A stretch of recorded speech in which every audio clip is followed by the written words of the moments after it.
Recording मैंने start कर ली है। हमेशा की तरह से मैं जो है अपना कंट्रोल शिफ्ट एन दबाकर आपका मैंने अपना जीमेल खोल लिया। ठीक है,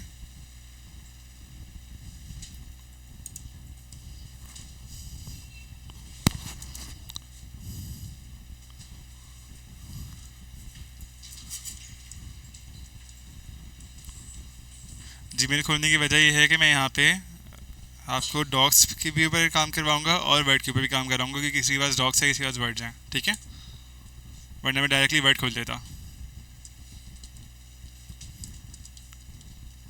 आज से हम वर्ड के ऊपर काम कर रहे होंगे। अच्छा, क्योंकि ये एक पब्लिक पीसी है तो ये बात का ख्याल रखना हमेशा ज़रूरी है। मैं ये शायद आज 15वीं 20वीं क्लास होगी। कौन सी क्लास है आज? 17वीं 17th क्लास है। और मैं हर क्लास में बताता हूँ आपको कि पब्लिक पीसी में आपको हमेशा प्राइवेट विंडो के अंदर खोलना है अपना काम जो भी है, ताकि जैसे ही आप क्लोज करो तो आपका काम ऑटोमेटिकली क्लोज हो जाए। ठीक है। अच्छा, मैं जाता हूँ डॉग्स के ऊपर। मैं ज़रा 1 मिनट अपना देख लूँगी कोई काम।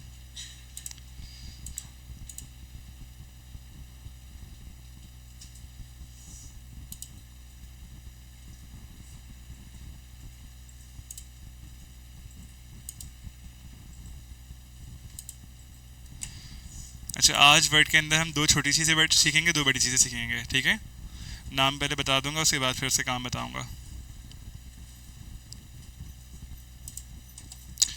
यहाँ मैंने डॉग्स खोल दिया है और मैं बराबर में ही वर्ड खोल रहा हूँ। ठीक है,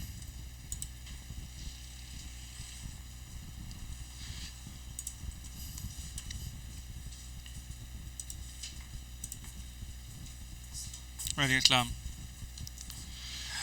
लास्ट टाइम मेमो करवाया था, मेमो सबको समझ में आ गया था? मेमो क्या होता है और मेमो क्यों होता है? मेमो और एप्लीकेशन का डिफरेंस पता है? मेमो में और एप्लीकेशन के अंदर क्या फ़र्क है? आप एक एप्लीकेशन लिखते हो, एक लेटर लिखते हो, उसमें और मेमो में क्या फ़र्क है? कोई बताएगा मुझे? मेमो एक छोटा मैसेज है और एप्लीकेशन क्या है? एक रिक्वेस्ट है इसमें, जो जिससे आप लंबी कर सकते हो। उसमें भी लंबी नहीं करनी चाहिए, लेकिन मेमो में मैक्सिमम आप एक से 2 पैराग्राफ इस्तेमाल करें। जो काम की बात है सिर्फ वो लिखें। ठीक है, उसका बैकग्राउंड क्या है, उसका जो है अपना कंडीशंस क्या है, तमाम चीज़ें लिखनी नहीं। आपको जो चाहिए, जो काम की बात करनी है, आपने बस वो लिखी और दैट्स इट। मेमो आज के दौर में जो इंस्टेंट मैसेज है उसको हम मेमो बोलते हैं। आज के दौर में हम मेमो नहीं लिखते हैं, हम इंस्टेंट मैसेज बनाते हैं। इसलिए मैंने मेमो की सूरत में आपसे एक प्रॉब्लम स्टेटमेंट लिखवाया था, जो कि आप जब अपने बॉस को जो है अपना कोई बात समझानी हो, कोई बात बतानी हो, तो पूरी लंबी एप्लीकेशन में लिख करें, बल्कि एक छोटा सा ड्राफ्ट लिखकर उसको मेल कर दें या आप जो है उसको भेज दें। प्रॉब्लम्स आपके पास आती हैं हमेशा, क्या होता है कि कम्युनिकेशन का प्रॉब्लम आ रहा होता है कि आप कम्युनिकेट नहीं कर पा रहे होते। तो मेमो एक अच्छा तरीका है कम्युनिकेट करने का। मेमो का चैप्टर क्लोज हो गया। ठीक है, आप लोगों ने सबने लिखा और सबका मैंने करेक्ट भी करवाया। किसी को लगता है कि उसने नहीं सीखा तो मुझे अभी बता दे। नहीं सीखा आपने मेमो? ठीक है। मेमो बेसिकली क्या है? मेमो में एक टूल है और एक आर ई लिखा हुआ है, रेफरेंस। ये स्टैंडर्ड है मेमो भेजने का, मेमो बनाने का। ठीक है। री जो होता है रेफरेंस, कि किस किस रेफरेंस से बात हो रही है। आजकल इसके लिए लफ्ज़ इस्तेमाल किया जा रहा है सब्जेक्ट। ठीक है, लेकिन पुरानी इंग्लिश और पुराने ऑफिस के तरीके में जो वर्ड था ये रेफरेंस था, कि किस रेफरेंस से बात हो रही है। मेमो का सब्जेक्ट क्या है? ठीक है, टू जिसको भेज रहे हैं, उसके अलावा डेट। डेट के बाद आपके जो है जो मैसेज होगा वो आ जाएगा। अब ये जो है अंग्रेज़ों का मैसेज है, इसका इससे हमें कोई ताल्लुक नहीं है। ना हम फ़ारेनहाइट इस्तेमाल करते हैं, ना हम मौसम के बारे में बहुत अच्छी बातें कर रहे होते हैं। ये वो कल्चर ही नहीं है हमारा जो कल्चर है। तो इसलिए मैंने क्या किया था, मैंने कहा था मेमो आप लिखो एक अपने प्रॉब्लम स्टेटमेंट के ऊपर, कि आपको कोई प्रॉब्लम है या आपको कोई फीडबैक देना है, तो उसके ऊपर आपने मेमो लिख दिया। ठीक है, उसमें आप ये बात क्लियर हो गई है। नॉर्मल डॉक्यूमेंट है, इसके अंदर कुछ भी नहीं है। क्लियर हो गई? ठीक है। आज हम जो है अपना डिलीट मारा मैंने इसको, और मैंने अच्छा मेमो के अंदर एक और चीज़ जो लाइन डली हुई थी, लाइन डालने का तरीका आप लोगों को आगे नहीं आया है। ये है माइनस। ठीक है, और इसी माइनस को मैं शिफ्ट से दबाऊंगा तो क्या आ जाएगा? डैश। और इसी को मैं अगर जो है अपना दबाए रखूँगा तो डैश लाइन आ जाएगी। क्लियर है? बस मेमो के अंदर ये एक्स्ट्रा था। अच्छा, हमने जो है वर्ड साइड बाय साइड करूँ या पहले वर्ड बता दूँ फिर वही चीज़ डॉक्यूमेंट में कर लूँ? बताओ मुझे क्या ज़्यादा बेहतर रहेगा। साइड बाय साइड ज़्यादा बेहतर रहेगा? साइड बाय साइड मतलब आधी विंडो पे वर्ड हो, आधी विंडो पे डॉक्स हो। या मैं ऐसा करूँगा वर्ड पे सिखा दूँ फिर वही चीज़ डॉक्स डॉक्स से बता दूँ? साइड बाय साइड सिखा दूँ। लेकिन साइड बाय साइड में नुकसान ये है कि जूम कर में जो है ना तमाम जो, जैसे मैंने इसको साइड बाय साइड किया, अब जो विंडो खुली है ना वो देखो, ये सारी की सारी इस तरह से आ जाएगी, बंद हो जाएगी। तो हर चीज़ के लिए मुझे 2 कमांड लेनी पड़ेगी। पहले इसको खोलूँ, उसके बाद दूसरी कमांड लूँ। ठीक है, ये अच्छी चीज़ भी है, बुरी चीज़ भी है। अच्छी चीज़ क्या है कि आपको जो है ना इसका जो कलेक्शन का जो नाम है वो पता लग जाएगा। जैसे फॉन्ट है, फॉन्ट के बाद पैराग्राफ है, उसके बाद स्टाइल है, एडिंग्स है। बुरी चीज़ क्या है कि मुझे जो है ना हर चीज़ को दो दफ़ा करना पड़ेगा, यानी पहला स्टेप लो फिर दूसरा स्टेप लो। मैं एक काम करता हूँ, पहले एक करता हूँ फिर दूसरा, ज़्यादा टाइम नहीं लगेगा, ठीक है। ब्लैंक डॉक्यूमेंट मैंने खोल लिया। आज हम दो छोटी चीज़ें सीखेंगे, उनका नाम है अरेंज और एंड अलाइन, ठीक है। इन दो नामों से आपको क्या क्या पता लगता है? ज़्यादा लंबी क्लास नहीं है, लेकिन इसके अंदर हम एक्सरसाइज ज़्यादा करेंगे। ये चार नाम है, चार लेटर को मैं बड़ा करके दिखा देता हूँ। ये चार लेटर हैं, इन चार लेटर से आपको समझ में क्या आ रहा है? इनको फ़ौरन गूगल करो अगर गूगल चल रहा है, और इनके मायने देखो, ठीक है। मैंने कहा क्या बताया था, मेरे पढ़ाने का तरीका क्या है कि मैं पहले नाम बताता हूँ, फिर उसका काम बताता हूँ, फिर इस्तेमाल पे तरकीब, कि कहाँ पे इस्तेमाल करने पे तरकीब किया इस्तेमाल करने के। तो आप इन चार नामों को पहले गूगल कर लो, चारों को अलग अलग टाइप में गूगल कर लो, उनकी डेफिनेशन देख लो, उसके बाद फिर मुझे आंसर देना कि इन चार लेटर्स के मायने क्या हैं, ठीक है।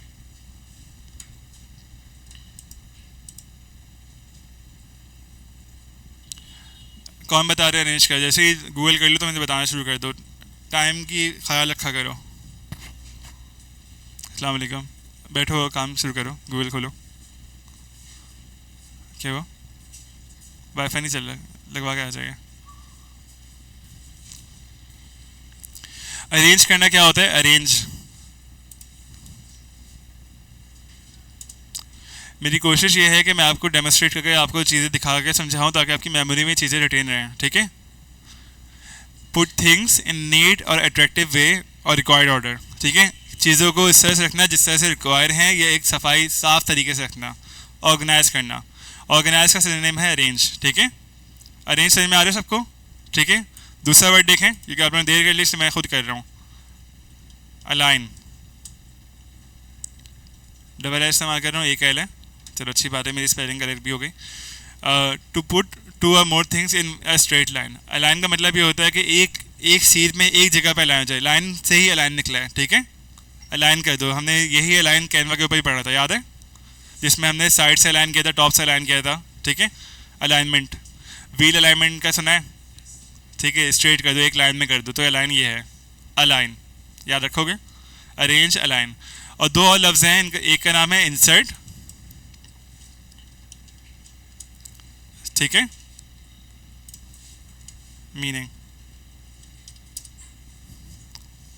प्लेस करना, फिट करना, पुश करना, किसी चीज़ को किसी चीज़ में दाखिल करना। इंसर्ट, इन से निकला है, ठीक है। इंसर्ट करना, किसी चीज़ को किसी चीज़ में इन्वॉल्व करना। और दूसरा आखिरी चीज़ है वो है फॉर्मेट। ये वही टर्मिनोलॉजी हैं, वही अल्फाज हैं जो कि आपके वर्ड के अंदर शामिल है, ठीक है। फॉर्मेट क्या है? बस अरेंज करने का ही तरीका है, जिसमें हम शेप, साइज, उसके कलर, तमाम चीज़ें देख लेते हैं। यानी कि हम एडिटिंग के लिए वर्ड इस्तेमाल करते हैं फॉर्मेट। फॉर्मेट चेंज कर दो। लेआउट की जो अलाइनमेंट है वो भी फॉर्मेट के अंदर होता है कि किस फॉर्मेट के अंदर है, ठीक है। तो फॉर्मेट एक जो है एक नया वर्ड है जो आपको मैं सिखा रहा हूँ। फॉर्मेट करना एडिटिंग के करना ही जो होता है, फॉर्मेट चेंज करना यानी कि इसको कुछ दूसरे तरीके से एडिट करके दिखाओ मुझे। तो अब जो है हम इन्हीं चीज़ों को इन चार लफ्ज़ों को इस्तेमाल करते हुए आज की क्लास लेंगे, ठीक है। ये बात क्लियर हो गई है? इन चार अल्फाज में किसी को कोई सवाल है? अरेंज में, अलाइन में, इंसर्ट में और फॉर्मेट में कोई सवाल? ठीक है, तो सबसे पहले अरेंज से स्टार्ट करते हैं, ठीक है।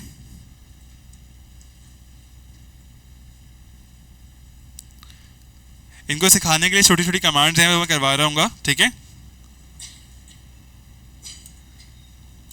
अरेंज के मायने बताओ क्या थे? कौन बताएगा?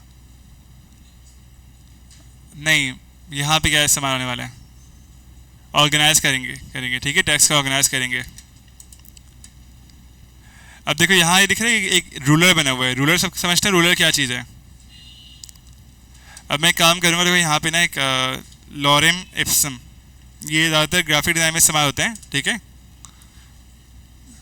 क्या हुआ?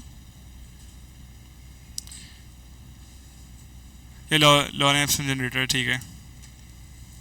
नॉर्मली क्या कहते हैं कि ऐसी ये 5 पैराग्राफ, ठीक है।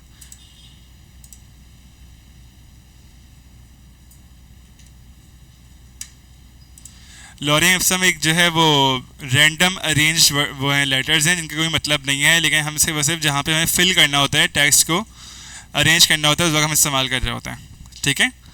नॉर्मली जब आप टेम्पलेट बना रहे होते हो तो आप जो है अपना टेम्पलेट के अंदर ही डाल देते हो कि इतने हिस्से में ये टेक्स्ट आ जाएगा, इतने हिस्से में ये टेक्स्ट आ जाएगा। तो लॉरेम इप्सम जनरेटर मैं इस्तेमाल कर रहा हूँ, ठीक है।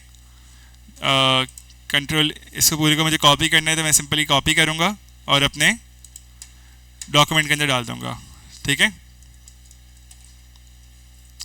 आप लोग चाहो तो इसी तरह से कर लो, चाहो तो अपना कोई कहीं से भी कोई पैराग्राफ, कोई जो है अपना मीडियम से कहीं से भी जो है ना कोई आर्टिकल लिखो और आर्टिकल को जो है ना कॉपी कर लो, ठीक है। मैं एक प्रोफेशनल वे में काम कर रहा था तो मैं जो है आपको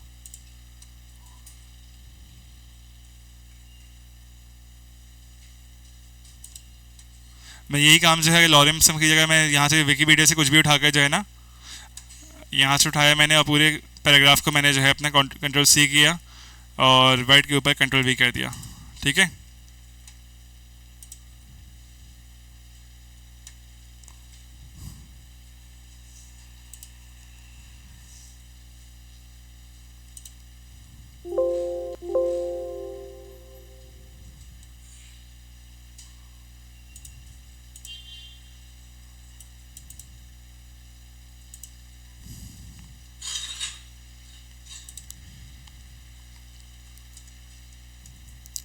आज की तारीख है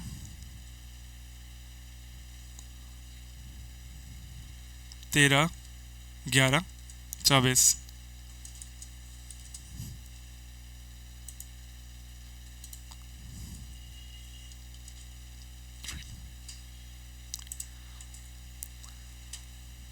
जूम आउट कर रहा हूँ ताकि थोड़ा सा अंदाज़ा हो जाए आपको, ठीक है। अभी क्या लिखा है इससे फ़र्क नहीं पड़ता, अभी इस लिखे हुए को अरेंज कैसे करना है इससे फ़र्क पड़ता है, ठीक है। तो सबसे पहले हम अरेंजमेंट को देख रहे हैं कि अरेंज किस किस तरह से कर सकते हैं, ठीक है। इस टेक्स्ट को देखेंगे, इस टेक्स्ट के अंदर अरेंजमेंट यानी टेक्स्ट को ऑर्गेनाइज करने में इन्होंने क्या किया हुआ है, क्या क्या चीज़ें की हुई हैं इन्होंने, या मैं ये कहूँ कि इस टेक्स्ट के अंदर और इस टेक्स्ट के अंदर क्या फ़र्क है, जो वाज़ेह फ़र्क नज़र आ रहा है उसके बारे में बात करेगा। इस टेक्स्ट में और इस टेक्स्ट में क्या फ़र्क है,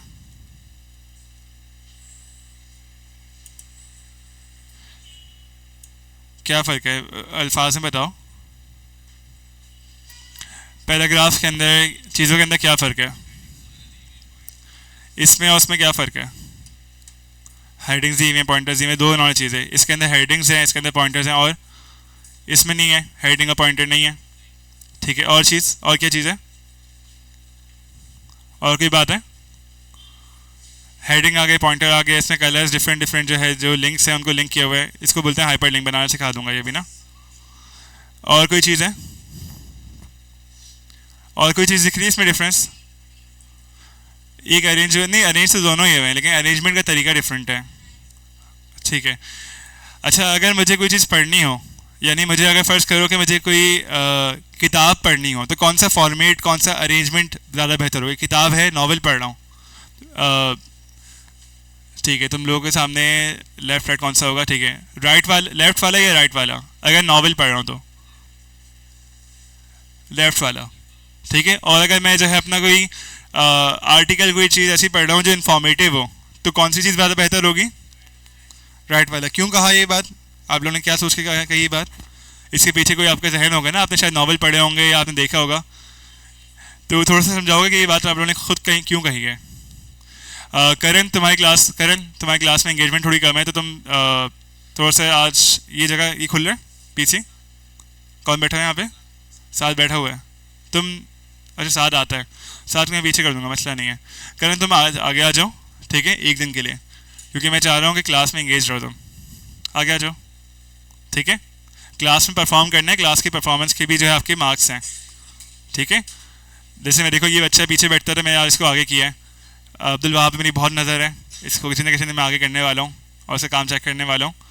और तुम भी क्लास में कम एक्टिव रहते हो, क्या नाम है तुम्हारा, हसन शाकिर, सिर्फ हसन नाम है तुम्हारा, मोहम्मद हसन। क्लास में कम एंगेज रहते हो, जब मैं कोई बात करूँ, कोई सवाल पूछूँ तो उसका जवाब दोगे। देखो, सीखने का सिर्फ एक ही तरीका है, वो तरीका क्या है? कोई बताएगा मुझे सीखने का तरीका क्या है? सीखने का तरीका क्या है? एक ही तरीका है, बिल्कुल। क्या बोल रहे थे? कॉन्फिडेंस से कहो ना, जो गलत बात ही बोल दो कॉन्फिडेंस से, मैं सही करा दूंगा, मसला नहीं है। सवाल करो, ठीक है। अगर आपको कोई चीज़ नहीं आ रही है तो आप क्या करेंगे? सवाल करेंगे कि सर ये समझ में नहीं आया, ये तो आप, मतलब ऐसा ना हो कि मैं आऊँ, मैं अपने काम पूरा करूँ और चले जाऊँ। क्या इससे मेरा काम पूरा हो जाएगा? मेरे आने से और मेरे जाने से और मेरे पढ़ाने से काम पूरा हो जाएगा? जब तक आप सीखोगे नहीं, मेरा काम पूरा होगा नहीं होगा, ठीक है। मेरी तनख्वाह हलाल होगी नहीं होगी। क्यों नहीं होगी? मैं तो अपनी एफर्ट कर रहा हूँ ना, ठीक है। नुकसान किसका हो रहा है? क्यों क्यों हो रहा है? मैं अपना इनपुट दे रहा हूँ, आप अपना इनपुट कब दोगे? आपको भी अपना इनपुट देना है, उसकी बेसिस पे आपको आउटपुट मिलेगा, ठीक है। ऐसा नहीं है कि सर सिर्फ मैं ही जो है ना, आपके दिमाग के अंदर जो है ना वो डालते रहूँ जो है अपना एक के बाद एक जो है ग्लास और बढ़ते जाए। आप भी बताओगे भाई चेक तो करो कि मुझे जो समझ में आया है वो सही आया है गलत आया है।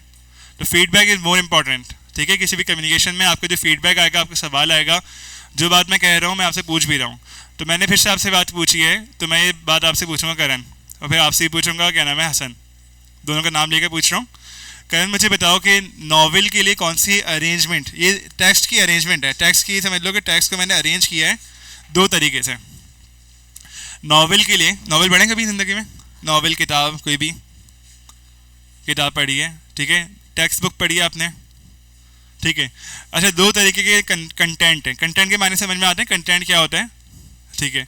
दो तरीके के कंटेंट है, मुझे बताओगे वैसे कंटेंट के मायने क्या है? कंटेंट एक फीलिंग भी है, कंटेंट के मायने क्या है?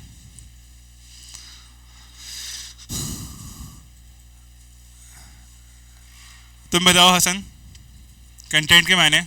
और तुम्हारा नाम महफाज नहीं, हुजैफा। कंटेंट के मायने क्या है? कंटेंट के, देखो मैं किसी से भी ये एक्सपेक्ट नहीं कर रहा कि वो सही जवाब देगा।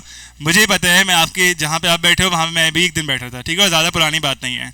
मुझे पता है कि एक हफ्ते के बाद अगर आप आ रहे हो तो आप सब कुछ भूल के आ रहे हो, ये बात मुझे पता है, क्योंकि आपने घर जाकर कभी देखने नहीं कि आपने पढ़ा क्या है। सबसे बड़ा नुकसान यही करते हो आप लोग, घर जाकर देखते हो, मतलब क्लास के बाद कभी भी पूरे वीक में देखते हो कि आपने क्या पढ़ा था। जो देख रहे हैं उनको फ़ायदा भी हो रहा है, जो नहीं देख रहे हैं उनको नुकसान हो रहा है। तो ज़्यादातर लोगों का, यानी कि मैं कहूँ कि 80% आबादी का यही मसला है कि वो जो सीखते हैं वो घर जाके रिव्यू नहीं करते कि हमने जो सीखा है वो सही था या गलत था, टाइम गुजारा चले गए। खैर, इस पर बात नहीं करते। बात ये है कि आप लोग भूल जाओगे, ठीक है। तो मुझे बार बार चीज़ों को याद दिलाना है, मेरा काम है, ठीक है। आप याद कर लो, मेरा काम आसान कर लो। तो मैं आपसे आपकी इंसल्ट नहीं कर रहा, आपका जो है मैं ये नहीं कर रहा कि आप जो है अपना, अगर आप भूल गए हो तो ठीक है, आपने कोई गलत काम किया। एक नेचुरल चीज़ है, आप 10 चीज़ें याद रखते हो, 5 चीज़ें उसमें भूल जाते हो, कोई बात नहीं, फिर से पूछ रहा हूँ, फिर से याद कर लो। कंटेंट क्या है? कंटेंट, कंटेंट अगर मैं एज ए फीलिंग वर्ड इस्तेमाल करूँ तो कंटेंट क्या है? अब्दुल वहाब तुम बताओ। कंटेंट में आवाज़ होता है, नहीं, कंटेंट एक फीलिंग है। जैसे एंगर, उसके दो अल्फाज हैं, हाँ, लेकिन कोई बात नहीं, लेकिन कोशिश करो कि जब कोई जवाब दे तो हाथ खड़ा कर लो। कंटेंट क्या है? मवाद होता है, किस तरह का मवाद होता है? नहीं, मवाद के बारे में बात नहीं कर रहे, मवाद तो आपने अच्छा लफ्ज़ इस्तेमाल किया है, ठीक है। कंटेंट एक फीलिंग है, जैसे सैडनेस हो गई, मेरा खुशी गमी फीलिंग है ना, गुस्सा भी एक फीलिंग है, उदासी भी एक फीलिंग है, उसी तरह से कंटेंट भी एक फीलिंग है। वो फीलिंग क्या है? गूगल है सामने, कंप्यूटर खुला हुआ है, कंटेंट लिखो, सर्च करो, हाँ बताओ। इत्मीनान, ठीक है, इत्मीनान। कंटेंट क्या है? मैं मुतमईन हूँ। मुतमईन के साथ होते हैं सेटिस्फैक्शन, इंग्लिश का वर्ड है। मुतमईन होने के लिए दो चीज़ें ज़रूरी हैं, एक तो आप पुरसुकून हो और दूसरा आप खुश हो। ये दो अलग अलग इमोशंस हैं। पुरसुकून बंदा कब्र में भी होता है, मुर्दा भी पुरसुकून है, ठीक है, लेकिन खुश है कि नहीं है ये नहीं पता हमें, ठीक है। हम लिखते हैं ना RIP, रेस्ट इन पीस, तो पीसफुल तो होता है, लेकिन रेस्ट एंड हैप्पीनेस नहीं लिखते हम, लिखते नहीं लिखते हैं। पीस अलग चीज़ है, हैप्पीनेस अलग चीज़ है, इन दोनों का मिलकर जो चीज़ बनती है उसे बोलते हैं सेटिस्फैक्शन, इत्मीनान। तो कंटेंट क्या है? आपको कंटेंट वो चीज़ है जो कि आपको इत्मीनान दे, या ऐसा मवाद जो आपको इत्मीनान दे, इत्मीनान बख्शे। फ्यूचर या जिस दौर में हम रह रहे हैं, इस दौर के अंदर कंटेंट से बड़ी कोई चीज़ नहीं है, कंटेंट इज़ किंग, ठीक है। और मैंने इस हवाले से एक और लफ्ज़ कहा था, if the content is king then what is the king maker? Data. अच्छा याद है आपको, ठीक है। अब मुझे बताइए कि इन दोनों चीज़ों को देख कर आपको फीलिंग क्या हो रही है? लेफ्ट वाले के बारे में बताओ तुम, और राइट वाले के बारे में बताएगा हसन। क्या फीलिंग आ रही है इसको देखकर? इसको देख कर क्या फीलिंग आ रही है? छोड़ तो क्या लिखा हुआ है, फीलिंग क्या आ रही है इसको देखकर? इसको जब पढ़ोगे तो कैसे पढ़ोगे? नहीं, पढ़ने के दो तरीके हैं। एक होता है स्किम करना। स्किम करना समझते हो? स्कैन करती हैं आंखें, देखते हैं कि इन्फॉर्मेशन क्या है, बस उतना हिस्सा पढ़ो और बस छोड़ो, टाइम नहीं है। और एक होता है कि मैं लाइन बाय लाइन अरेंज होकर पढ़ूँ। तो किस तरह से पढ़ोगे? लाइन बाय लाइन पढ़ोगे किस वाले को? क्यों? क्योंकि तुम्हें लग रहा होगा कि अगर मैंने जो है अपना कहीं से, या मैक्सिमम क्या होगा, एक पैराग्राफ बीच में पढ़ लोगे। तुम कभी भी यहाँ से स्टार्ट नहीं करोगे, ठीक है? बीच से स्टार्ट नहीं करोगे, इस जगह से आप स्टार्ट नहीं करोगे। क्यों? क्यों स्टार्ट नहीं करेंगे? कोई और जवाब देना चाहेगा? पर जब हम पढ़ना शुरू करते हैं, हमने ये बात बहुत बहुत वाज़े तरीके से डिज़ाइन की क्लास में समझा लिया था हायरार्की के हवाले से, कि जो डिज़ाइनर्स होते हैं वो सिखाते हैं कि पढ़ना कहाँ से और क्यों पढ़ना है। यानी डिज़ाइनर आपको मैजिशियन की तरह कंट्रोल करते हैं कि कहाँ से पढ़ना है, ठीक है? अब यही काम आपको अगर मैंने 2 महीने डिज़ाइन सिखाया है, 2 महीने आपके माइंडसेट पे काम किया, तो आपको यही चीज़ सीखने के बाद वर्ड के ऊपर भी अप्लाई करनी है, पावर पॉइंट पर भी अप्लाई करनी है, एक्सेल के ऊपर भी अप्लाई करनी है, पावर BI के ऊपर भी अप्लाई करना है। तो मुझे बताइए कि आप लोग बीच में से पढ़ना क्यों स्टार्ट नहीं करते, किसी पैराग्राफ से पढ़ना क्यों स्टार्ट करते हैं, या आप जो है अपना टॉप से पढ़ना क्यों स्टार्ट करते हैं? लेफ्ट वाले कंटेंट की हम बात कर लें। दोनों कंटेंट हैं, दोनों को पढ़ने के बाद किसी ना किसी तरीके का इत्मीनान ज़रूर आएगा आपको, ठीक है? अब मुझे बताओ कि हम बीच से क्यों नहीं पढ़ते? कोई भी चीज़ बीच से पढ़ते हो? क्यों? इन्फॉर्मेशन मिस हो जाएगी। इंट्रोडक्शन पढ़ते हैं, शुरू से स्टार्ट करते हैं, हमें ये लगता है कि इन्फॉर्मेशन मिस ना हो जाए, हम कोई आधी बात ना पढ़ लें, ठीक है? अच्छा करें, मेजॉरिटी यहाँ पे लाइक मुस्लिम्स हैं, तो उनको ना थोड़ा सा मेरी जो बात है ना थोड़ी रिलेट कर पाएंगे। आप भी अपनी किताब से रिलेट कर सकते हैं, ठीक है? तो मैं एग्जाम्पल से पढ़ाता हूँ, तो इसलिए अगर मैं एग्जाम्पल लूँ तो मतलब मैंने सॉरी गीता नहीं पढ़ी है, तो इसलिए कोई मसला तो नहीं ना, ठीक है? तो आप रिलेट कर लेना इस चीज़ को।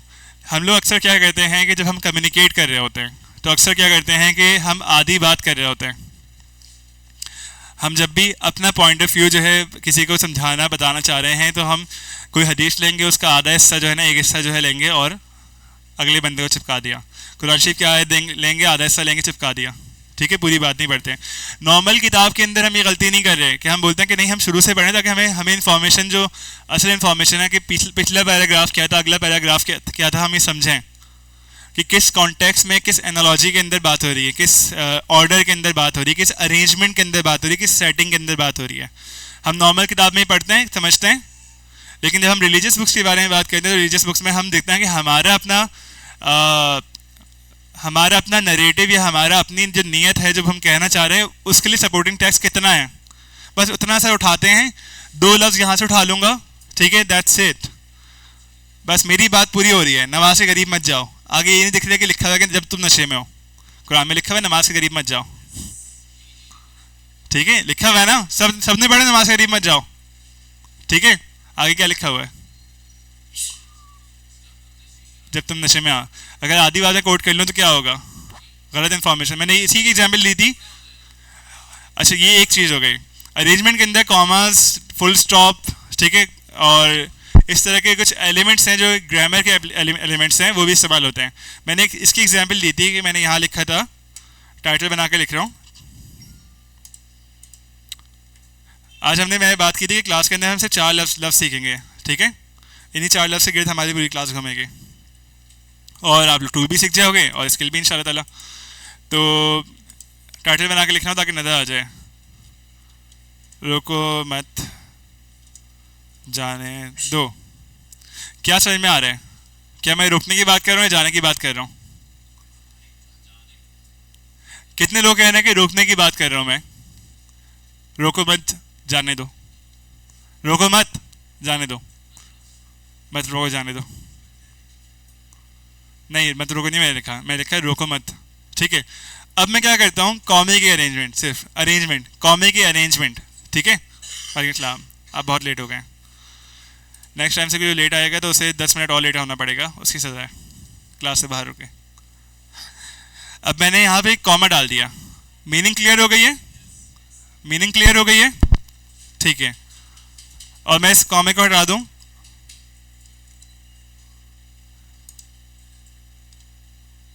और मैं यहाँ पे कॉमा डाल दूं एक लफ्ज़ के बाद। अब मीनिंग क्या है? चेंज हो गई है। इसी तरह से जब आप कोई भी कॉन्टेक्स्ट पढ़ रहे हो, तो चाहे वो रिलीजियस बुक्स हों, चाहे वो नॉर्मल किताब के अंदर लिखा हुआ हो, ये इतना इंपॉर्टेंट है ये टॉपिक अरेंजमेंट का, तरतीब का, ऑर्गेनाइज करने का, तंजीम करने का, मुनज़्ज़म करने का, कि आपको पहले दिन से इसका अंदाज़ा होना ज़रूरी है जब भी आप कोई भी कंटेंट लिख रहे हो कि आप किस तरह से अरेंज कर रहे हो, कि ज़रा से आपके पॉइंटर से, ज़रा से आपके कॉमा से, ज़रा से आपके फुल स्टॉप से बात का रुख बदल जाएगा। समझ में आ रही है बात? तो इसीलिए कंटेंट अरेंजमेंट बहुत ज़रूरी है। समझ में आ रहा है? ठीक है। अब यहाँ पे हमारे पास दो कंटेंट है, ठीक है? आ जाइए। देर क्यों गई आपको, बताएंगे ज़रा? खैरियत? अब कैसा? चलो ठीक है, तुम क्लास कंटिन्यू करो, ज्वाइन करो, जाओ बैठो। वर्ड और डॉग्स जो भी जिस पे भी काम करना है वो खोल लो। यहाँ पे आपको खुला हुआ है वर्ड या डॉग्स, ठीक है? अच्छा, मैं थोड़ा सा आप लोगों को टाइम दूंगा, लाइक पूरा पहले समझाऊंगा, फिर एक्सरसाइज करेंगे। तो हम 11 बजे तक अपना लेक्चर कंप्लीट कर लेंगे, फिर 12 और 1 तक हम एक्सरसाइज कर रहे होंगे, ठीक है? तो अभी तकरीबन आधा घंटा हो रहा है, तो बस जो मैं बोल रहा हूँ उसको सुनना है। फिर यही चीज़ आप लोग खुद भी कर रहे, कोई कंटेंट सोचोगे उसको लिखोगे। तो अभी ज़रा ध्यान से स्क्रीन पे देना है। अब यहाँ पे देखिए कि ये कंटेंट जो है ये पैराग्राफ फॉर्म के अंदर है, पैराग्राफ के बाद पैराग्राफ, पैराग्राफ के बाद पैराग्राफ। नॉर्मली कंटेंट हम कब लिख रहे होते हैं, इस तरह से अरेंज कब कर रहे होते हैं? जब हम नॉवल लिख रहे हों, जब हम कोई कहानी लिख रहे हों, जब हम कोई ऐसे लिख रहे हों, इस तरह से। लेकिन जब हम कोई इन्फॉर्मेशन लिख रहे हो तो कंटेंट की अरेंजमेंट कैसी होती है? इस तरह की, ठीक है? जिसमें हम जो है उसके हेडिंग्स, सब हेडिंग्स, इन तमाम चीज़ों को भी बहुत ज़्यादा हम फोकस करते हैं, ताकि अगला बंदा वेल इन्फॉर्म्ड हो जाए, इन्फॉर्मेशन सही से उसे मिल जाए, ठीक है? क्लियर है बात? अरेंजमेंट के बारे में तकरीबन क्लियर हो गया। क्रॉस क्वेश्चंस करूं, सवालात करूं? सवालात करूं? अगर मैं किसी को ख़त लिख रहा हूं, तो अब्दुल वहाब बताएंगे कि मैं कौन सा फॉर्मेट इस्तेमाल करूंगा। ख़त लिख रहा हूं मैं, ये वाला या ये वाला? अस्सलाम वालेकुम, देर क्यों हो गई आपको? नुमाइश पे रश्ता, नेक्स्ट टाइम जल्दी निकलेगा। बताइए, ख़त लिख रहा हूँ कौन सा वाला? वर्ड वाला या डॉग्स वाला? ये वाला नहीं, नाम लो उसका। एक ब्लू है, एक ब्लैक है, कोई भी नाम ले लो। है वर्ड वाला, ब्लू वाला? क्यों? वो तो ब्लैक वाला है। ब्लू है और ब्लैक है, दो कंटेंट है। आर्टिकल टाइप पे, जब मैं किसी को ख़त लिखूंगा तो आर्टिकल लिखूंगा, ठीक है? मैंने जानबूझ के सवाल अदा किया, ठीक है?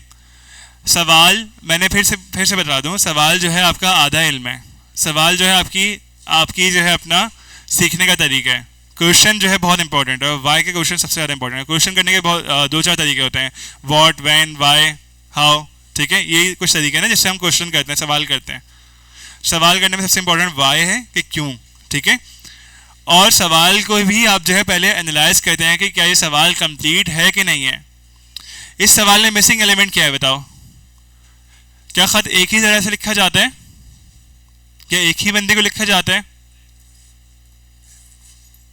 जब भी आपने मैट्रिक के अंदर क्वेश्चन देखा होगा कि जो है अपना ख़त लिखें, तो सवाल के अंदर क्या होता है? प्यारे भाई के नाम, किसी बंदे के नाम, ठीक है? और किस बारे में ख़त है ये भी सवाल के अंदर होता है, ऐसा ही है ना? तो अगर मैंने सवाल किया है कि ख़त लिखो, तो आप क्या जवाब दोगे या आप सवाल करोगे मुझसे? जवाब दोगे डायरेक्ट। अगर मैंने कहा ख़त लिखो, नहीं, आप सवाल करोगे। हाँ, पेपर की बात है, आप पेपर की बात करें, पेपर में नंबर के लिए आपको लिखना है। लेकिन अगर कम्युनिकेशन चल रही है और मैंने तुम्हें कहा कि जो है अपना तला ख़त लिखो, किसको ख़त लिखोगे? तुम्हारा नाम क्या था, सॉरी बताना मुझे। हाँ, अहमद ख़त लिखना है, काफ़ी है? तुम मुझसे कोई सवाल करोगे कि बस मैंने तुम्हें कहा कि ख़त लिखो? खत लिखो। क्या चीज़? किस हवाले से लिखना है और किसको लिखना है। हमने मेमो पढ़ लिया है, इसलिए मैं मेमो का ही क्रॉस क्वेश्चन कर रहा हूँ। तो आप मुझसे क्या करोगे? सवाल करोगे। मैंने आपसे पूछा क्या कि आप खत लिखो। आप दोनों को देर क्यों हो गई?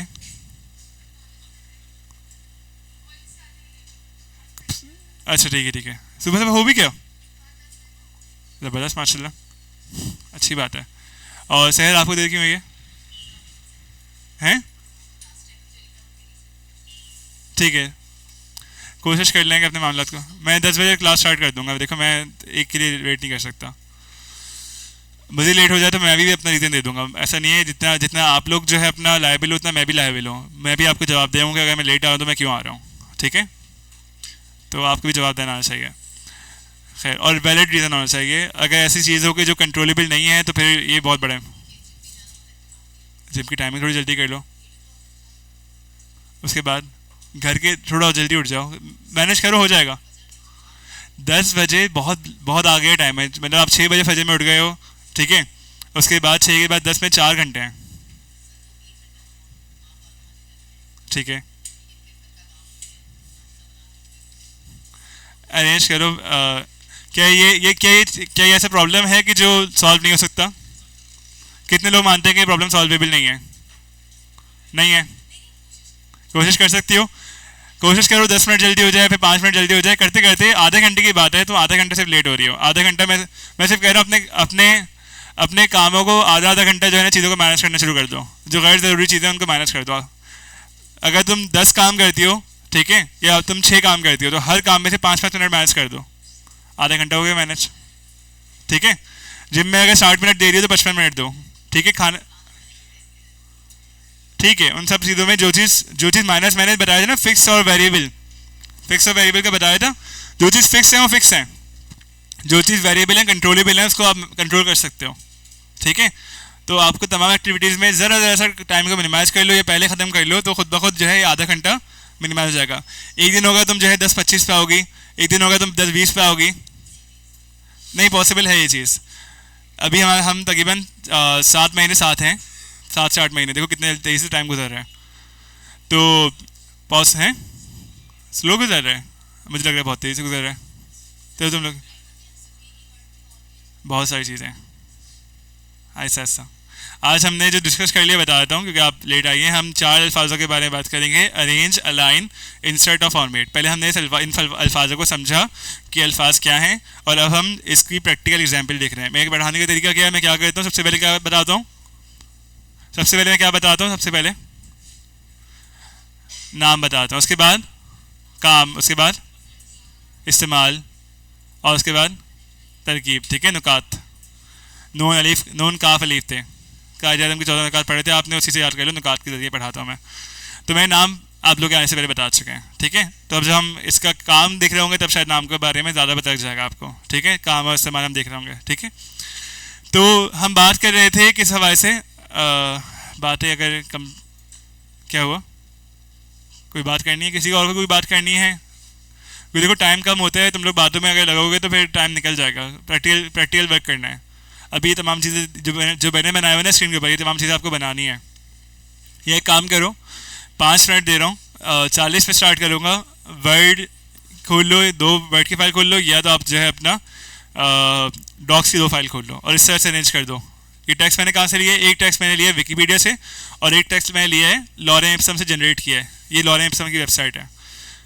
सबके सब अभी वर्ड खोलो ताकि जो मेरे जितना जहाँ तक मैंने करवा दिया वहाँ तक आप पहुँच जाओ, क्योंकि मैं अभी अरेंजमेंट और अलाइनमेंट दोनों सिखाने वाला हूँ वर्ड के अंदर। लेकिन इंपॉर्टेंस समझना बहुत ज़रूरी है किसी भी चीज़ के, हैं जिस मतलब आपके सामने नज़र आना चाहिए। अगर 3 बंदे बैठे हो, एक ही स्क्रीन है, तो उसके बाद कोई मसला नहीं है। यहाँ पे स्क्रीन बहुत सारी हैं। जब जब बाद में काम करने जाओगे 11 बजे तो कोई मसला नहीं है, इतना कर लो। ठीक है, जल्दी जल्दी विकीपीडिया से कोई आर्टिकल लो और कॉपी पेस्ट मार दो। हाँ, सिंपल।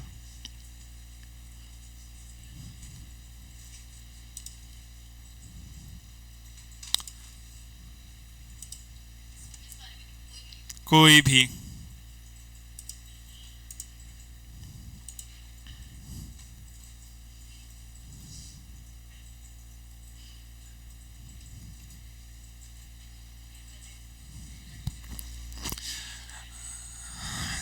वर्ड पे बना दो, कोई मसला नहीं है, काम करो, एक काम करो, ये तुम लोग के मसले शुरू हो जाएंगे। रुक जाओ, मुझे अपनी बात, मैं अपनी बात कर लूँ, उसके बाद मसले सॉल्व कर लूँगा। मैं लेक्चर कंप्लीट कर लूँ, उसके बाद हम करते हैं।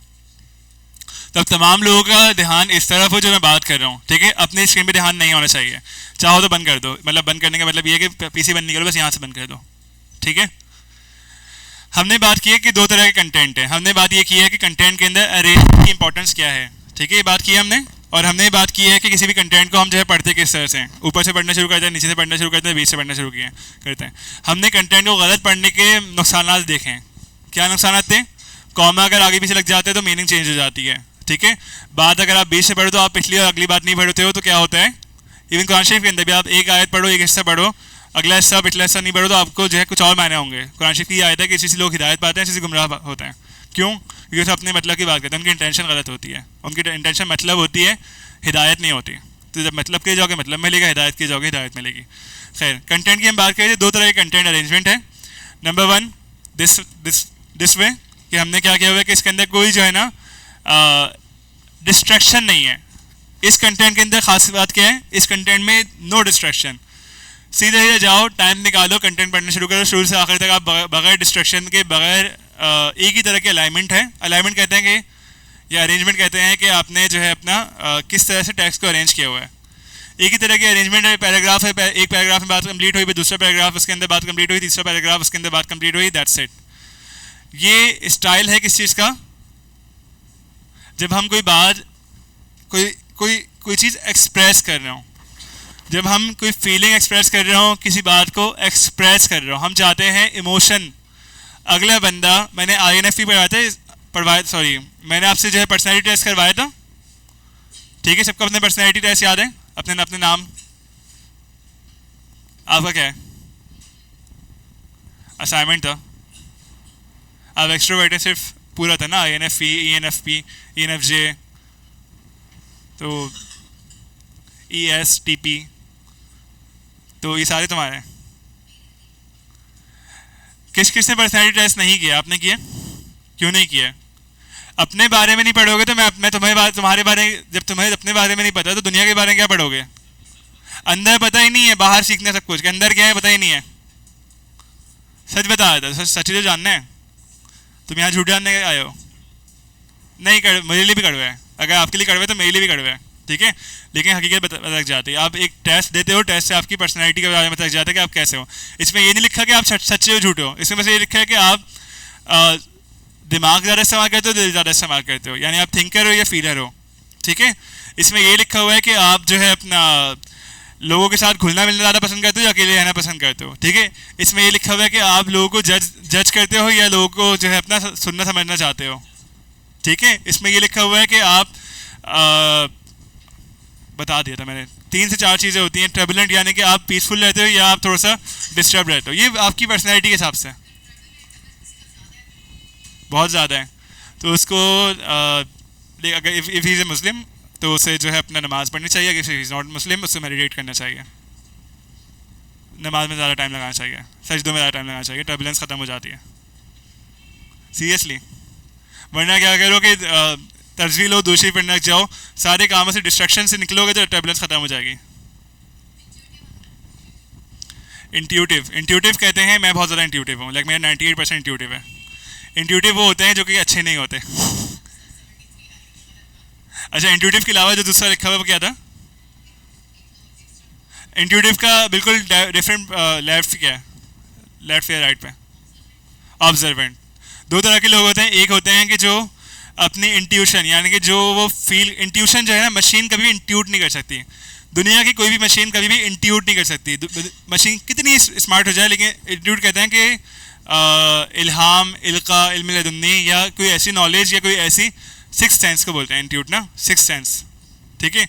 यानी आप अपनी गट फीलिंग पे, अपनी फीलिंग, अपने जो है ना कि भाई मुझे ऐसा लगा, दुनिया के तमाम नंबर या सारी चीज़ें बता दें कि भाई ये चीज़ ये आ गया, इसमें कूदना नहीं है, बस मेरी फीलिंग ने कहा कि नहीं मैं कूद जाऊँ, इसको बोलते हैं इंट्यूशन। कभी कभार इससे नुकसान होता है ज़्यादातर।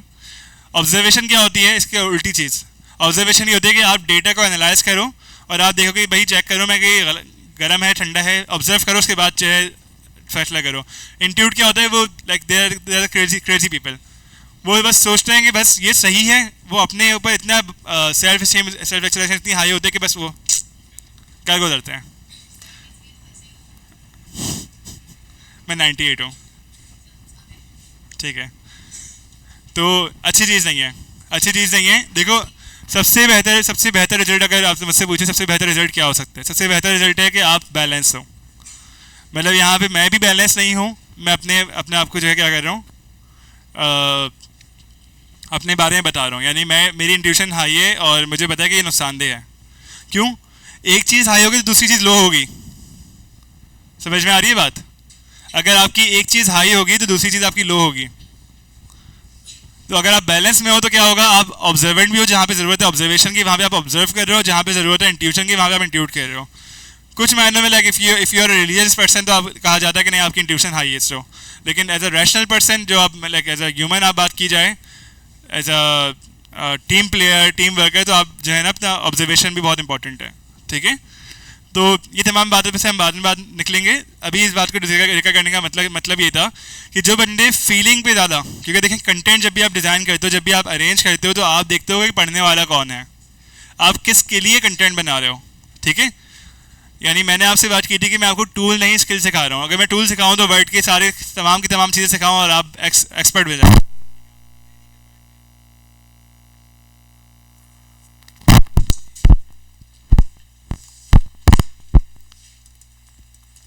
लेकिन आपको पता ही नहीं है कि वर्ड के अंदर जो लिखना है वो क्या लिखना है और क्यों लिखना है।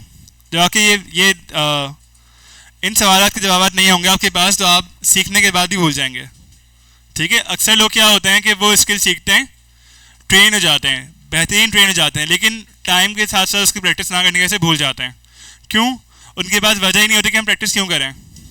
ठीक है, तो इसलिए किसी भी स्किल को, किसी ट्रेनिंग को लेने के साथ साथ आपको उसकी जो है ना उसका वाई भी क्लियर होना चाहिए, उसके जो है सयाक व सबाक कह लें या उसके जो है आगे पीछे की बातें क्लियर होना चाहिए। इस वजह से मैं आप लोग को एक छोटी चीज़ पढ़ाने के लिए आपको आधा घंटा 1 घंटा ले लेता हूँ।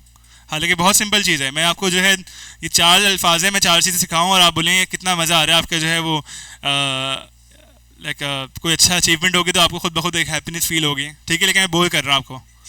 क्यों बोर कर रहा हूँ? बोर क्यों कर रहा हूँ, ये बातें क्यों बता रहा हूँ? ताकि जब आप कंटेंट लिखें तो आप दिमाग आपका हाजिर हो, आपको समझ में आएगा आप किसके लिए लिख रहे हैं। तो जो बंदे ज़्यादा फील करते हैं तो उनके लिए इस तरह का कंटेंट है। यानी जो बंदे दिल से, दिमाग से ज़्यादा दिल से पढ़ते हैं, किसी भी चीज़ को दिल से पढ़ते हैं, तो उनके लिए क्या होता है, उनके लिए नॉवेल्स होते हैं, उनके लिए स्टोरीज होती हैं, उनके लिए क्या होते हैं, उनके लिए भी कंटेंट लिखा हुआ होता है। नॉवेल्स हो गए, स्टोरीज हो गए, खतूत हो गए आपके, ये तमाम चीज़ें वो पढ़ते हैं। कॉमिक्स इसमें आएगी। ठीक है, कॉमिक की arrangement is a different thing, लेकिन वो फीलिंग, हाँ पिक्चर्स के अंदर भी अरेंजमेंट ही होती है। ठीक है, तो उनके अंदर क्या होता है, उनको डिस्ट्रैक्शन नहीं चाहिए, उनको क्लीन वे में कि बस वो दिमाग का इस्तेमाल कम से कम करें, दिल का इस्तेमाल करते रहें और फीलर की तरह वो पढ़ते रहें, कंज्यूम करते रहें। ठीक है, तो उनके लिए आप क्या करते हो, आप पैराग्राफ बाय पैराग्राफ इस तरह की मुझे किताब दे दो, मैं क्योंकि फीलर हूँ तो मैं 1000 पेज की किताब भी एक दिन पूरी रात जाग कर पढ़ लूँगा। ठीक है, तो कंटेंट है। उसकी निस्बत अगर पढ़ाई की बात करें, कुछ लोग होते हैं जो दिमाग का ज़्यादा इस्तेमाल करते हैं, उनको क्या होता है, वो पढ़ते नहीं हैं, वो स्कैन करते हैं। दिमाग का जो इस्तेमाल होता है ना, दिमाग हमेशा आपका अल्फाज से ज़्यादा ना उसकी अरेंजमेंट को देखता है। हमने बात की थी जब हमने डिज़ाइन के अंदर हायरार्की पढ़ी थी, दिमाग क्या करता है, आपके जो है अल्फाज के स्कैन करते हैं। तो दिमाग सबसे पहले स्कैन करेगा कि सबसे कम कहाँ लिखा हुआ है। दिमाग हमेशा हायरार्की को स्कैन करेगा, सबसे कम कहाँ लिखा हुआ है, सबसे बड़ी चीज़ कहाँ लिखी हुई है, सबसे ज़्यादा बोल्ड में क्या लिखी हुई है, सबसे ज़्यादा एम्फसाइज क्या हुई है। तो वो सबसे पहले पूरे के पूरे डॉक्यूमेंट को जो है ना स्कैन करेगा। अब सबसे पहले इस डॉक्यूमेंट में क्या पढ़ रहे हो आप लोग, मैं थोड़ा बड़ा कर देता हूँ, ठीक है, ताकि समझ में आ जाए। ये समझ में आ गया, मैं इसको मिनिमाइज कर रहा हूँ, मैं इस पर आ रहा हूँ क्योंकि मुझे इससे समझाना है आपको अरेंजमेंट का। अब मुझे बताओ क्या पढ़ रहे हो सबसे पहले? आर्टिकल पढ़ रहे हो, पिछला वर्ड क्यों नहीं पढ़ा? पिछला वर्ड क्यों नहीं पढ़ा है? दिमाग पे जोर डल रहा है, दिमाग पे जोर डल रहा है समझने के लिए ये लिखा क्या है, ऐसा ही है। नहीं पढ़ा है पिछला वर्ड, कितने लोगों ने पढ़ा? उससे पहले लिखा हुआ था, सबसे पहले लिखा हुआ था, क्यों नहीं पढ़ा है? दिमाग पे जोर डल रहा है, आसान जो है वो कर लें। तो बात समझ में आ गई है? तो जिस तरह से आप पढ़ रहे हो, जब आप कंटेंट बनाओगे तो अगला बंदा भी आपका कंटेंट पढ़ रहा होगा, तो आपको पता होना चाहिए सबसे पहले वो क्या पढ़ेगा, बाद में क्या पढ़ेगा। क्लियर हो गई ये बात? ठीक है। तो मैं अगर गलत चीज़ लिखूंगा, मैं मीनिंग गलत लिखूंगा या मैं अल्फाज को गलत तरीके से लिखूंगा तो क्या होगा? हालांकि हाईलाइट ज़्यादा होगा, इस पर रेड लाइन भी लिखी हुई है, लेकिन आप लोग नहीं पढ़ पा रहे। क्या वर्ड होगा ये? फाइनाइट होगा। और क्या वर्ड हो सकता है? बन रहा है दिमाग में, बन रहा है कोई वर्ड? लेकिन दिमाग का जोर लगे ना। ठीक है, खैर हो गई, इसको छोड़ दो, मैं कंप्लीट नहीं कर रहा। वो देखिए सेटिस्फेक्शन वाली वीडियोस, देखिए किसी ने सेटिस्फेक्शन वीडियोस देखिए नहीं देखिए? जो आपको बहुत अच्छे अच्छे विजुअल्स दिखा रहे होते हैं। आजकल जो है नया ट्रेंड बना हुआ है कि वो म्यूजिक चल रहा होता है और जो है अपना मेरे ख्याल में मेरे पास है भी, तो मैं चला देता हूँ 2 मिनट की खामोशी कर लेना, कि आजकल बहुत ज़्यादा इसमें चल रहा है। तो उस सेटिस्फेक्शन के अंदर आप कोई भी बात कर लो तो अगले बंदे को बहुत अच्छी लगेगी। उसका पूरा थीम डिज़ाइन है, वो अरेंज इस तरह से हुई हुई है। मैं चला देता हूँ। नवाज शरीफ की वीडियो है, सॉरी पॉलिटिकल चीज़ हो जाएगी, लेकिन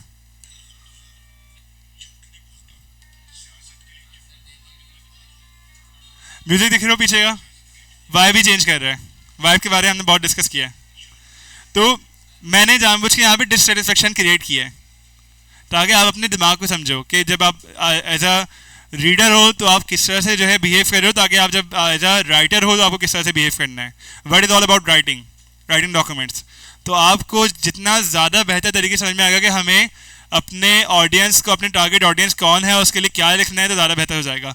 मैंने लफ्ज़ मिटाया हुआ, इससे क्या हुआ? आपने पहला लफ्ज़ ही छोड़ दिया, पूरे आर्टिकल का पहला लफ्ज़ आपने छोड़ दिया और आपने कहा कि दूसरा वर्ड आर्टिकल लिखा है बस, क्योंकि वो मैंने जो है पहले पढ़ा हुआ है, इसलिए मैंने वो लफ्ज़ देख लिया। इनट समझ में नहीं आएगा इनट का लिखा हुआ है। अच्छा एक और चीज़ बताऊँ,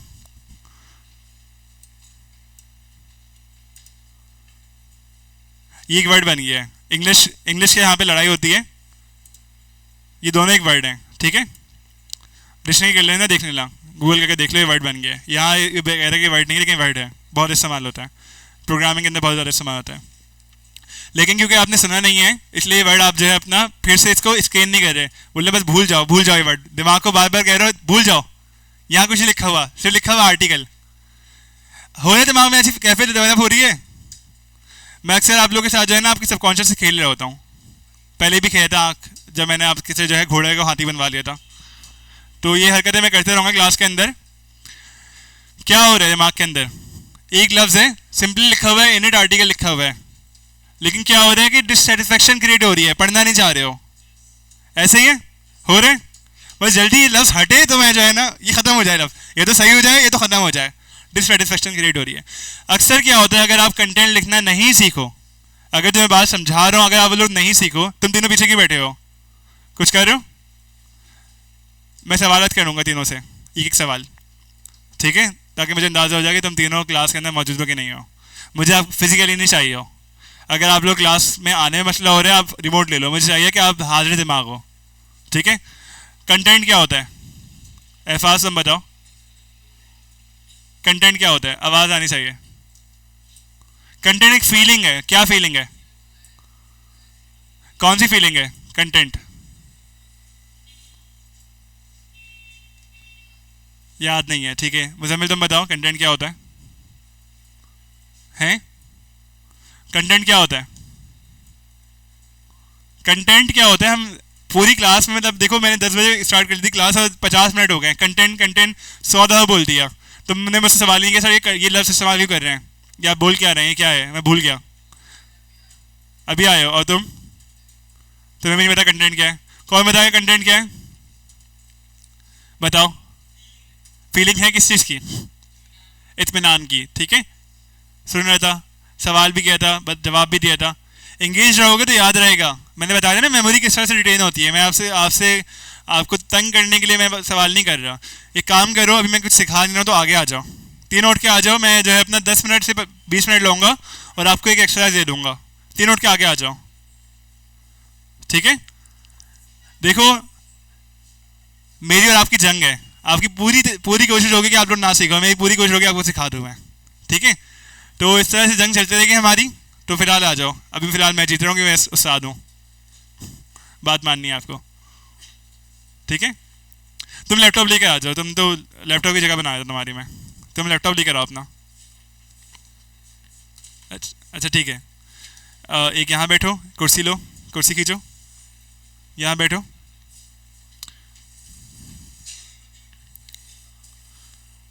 अच्छा, मैं अपनी बात कंप्लीट करूँगा, मैं वीडियो अपलोड करूँगा, उसके बाद मैं आपके पास आऊँगा उस चीज़ को सॉल्व कराने के लिए। इस तरह से हम जो है चीज़ों को चलाएंगे। फिर तुम पीछे जा रहे हो, यहाँ बैठना चाह रहा हूँ, ठीक है। तुम बहुत मतलब क्लास से छुपना ही है तुम्हें। मुझे पता है कि बहुत सारे लोग इंट्रोवर्ट हैं, मैं भी इंट्रोवर्ट था, ठीक है। नुकसान होता है। जहाँ पे आपको ज़रूरत है कि क्लास में मौजूद होना, वहाँ पे ज़रूरत है। क्या है तुम्हारा, तुमने पर्सनैलिटी टेस्ट किया था? हैं, क्या आया था तुम्हारा पर्सनैलिटी टाइप, क्या आई थी? देखना पड़ेगा, मुश्किल लगा था, इजी था? तुमने किया था, स्कोर शेयर किया है? मुझे तुमने किया था पर्सनैलिटी टेस्ट हमारा? अगर नहीं किया था तो फिर से लिख कर जो है चेक कर लो, ठीक है। अगर पर्सनैलिटी लिखना बहुत लंबा पड़ रहा है आपको तो आप लिख दो सिंपली MBIT, ठीक है। ज़बरदस्त हो गया, दिखाओ मुझे। यार तुम तो बड़े बेहतरीन आदमी हो माशाल्लाह। थोड़ा सा टर्बुलेंस का मसला है, ठीक है। तुम्हें तो परफॉर्म करना चाहिए क्लास में बहुत अच्छा। तुम परफॉर्म क्यों नहीं कर रहे हो, कोई वजह? लाइक मैं समझ में नहीं आ रहा हूँ, मेरी कोई गलती है तो बता सकते हो तुम मुझे। तुम सब पूरी, मेरे ख्याल में पूरी क्लास में सबसे ज़्यादा बैलेंस तुम ही हो गए, सबसे बेस्ट परफॉर्मर। तुम्हारी हर चीज़ बैलेंस है, हर चीज़ करीब करीब है, तो तुम परफॉर्म क्यों नहीं कर रहे हो? हैं, कोई वजह है? नहीं, मेरी गलती है तो बता सकते हो तुम मुझे। लाइक इतना बेहतरीन शो मैंने देखा है और मैं हैरान हूँ कि तुम वहाँ बैठते हो, पता नहीं क्यों। समझ में आ जाते हैं। तो अभी मैं सवाल किया तो उसका जवाब नहीं दिया आपने। चलो ठीक है, कोई मसला नहीं है। अगर किसी को पर्सनैलिटी लिखने में प्रॉब्लम आ रही है तो टेस्ट को हम MBIT बोलते हैं। MBIT सर्च करोगे आ जाएगा सबसे पहले, ठीक है। हर बंदे को टेस्ट देखना ज़रूरी है, क्यों? क्योंकि इसी के बेसिस पे हम जो है अपना पूरी क्लास को आगे अगले 4 महीने 8 महीने हम चला रहे होंगे। हमें अपने कस्टमर को, अपने टारगेट ऑडियंस को, जिस बंदे से बात कर रहे हैं उसको पहले समझना है कि हमें किससे बात करनी है, वो बंदा कैसे सोचता है, वो बंदा ज़्यादा सुनना चाहता है, कम सुनना चाहता है, वो बंदा, उस बंदे से लंबी करूँ या टू डी पॉइंट बात करूँ, उस बंदे को जो है दिल की बात कहूँ या दिमाग की बात कहूँ, ये तमाम चीज़ें सीखनी है। सीखनी है नहीं सीखनी? सीखनी है ना, इंशाल्लाह। कोशिश करोगे? बस परफेक्ट है, ठीक है। तो आगे आगे चलते हैं। हमने कंटेंट की बात की और कंटेंट में हमने बात की, मुझे रिपीट करना तुम लोग। क्लास के अंदर अभी अभी कुछ हुआ था, मैं आपसे पूछूंगा कि आप कितना ये लफ्ज़ लिखा हुआ लफ्ज़ क्या है? I net, in it, whatever, क्या ये लफ्ज़ है? नहीं है, गूगल कर लो। मैंने क्या कहा था? तीन तीन रूल बताए थे। अब तीन रूल को छोड़ छोड़ दो, दो रूल तो याद रख लो कम से कम। तीसरा तो मुश्किल हो जाता है, कंपेयर करना है, नहीं करना है, नहीं करना है, करना है, सिचुएशनल है। दो रूल याद रखोगे, ट्रस्ट नहीं करना और अज्यूम नहीं करना। तुमने अजम्पशन की बेस पे कहा है, तुमने चेक किया, वेरीफाई किया कि लफ्ज़ है कि नहीं है? अज्यूम किया था, चेक कर, लिख कर।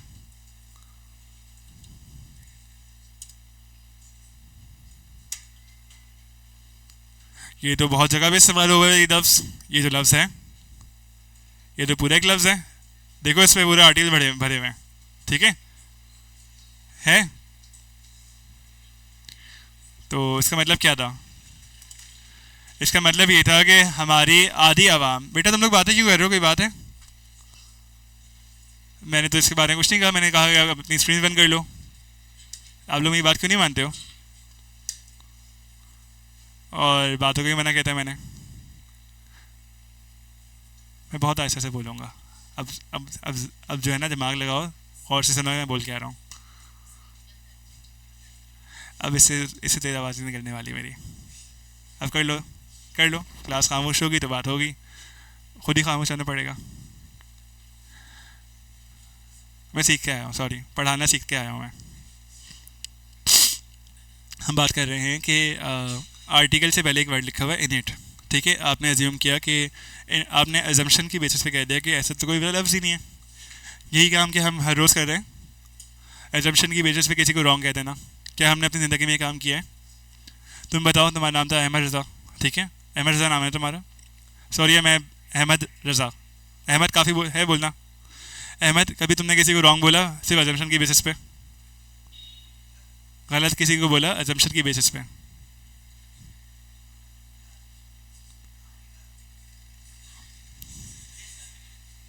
ठीक है।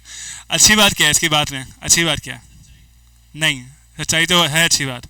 इसने क्रॉस क्वेश्चन किया। मैंने ये बात अभी क्लास में पहले समझाई थी कि अगर मैं आधी बात कहूँ तो आप मुझे जो है मुझसे सवाल करेंगे, सर आपका क्वेश्चन आता है। ये बात मैंने की थी।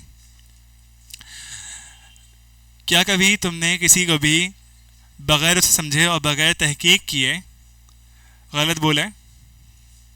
क्या तुम में से किसी ने किसी को गलत बोला है बगैर समझे उसे? चाहे आपके वालिदैन हो, चाहे आपके दोस्त हो।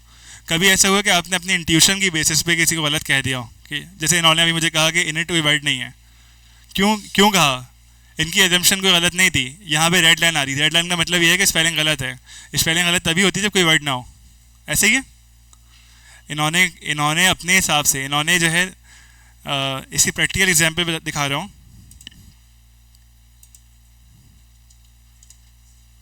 डेमोन्स्ट्रेशन बता देना, डेमोन्स्ट्रेशन क्या होता है? किसी चीज़ को याद रखने के लिए डेमोन्स्ट्रेट कर दो तो ज़्यादा बेहतर है।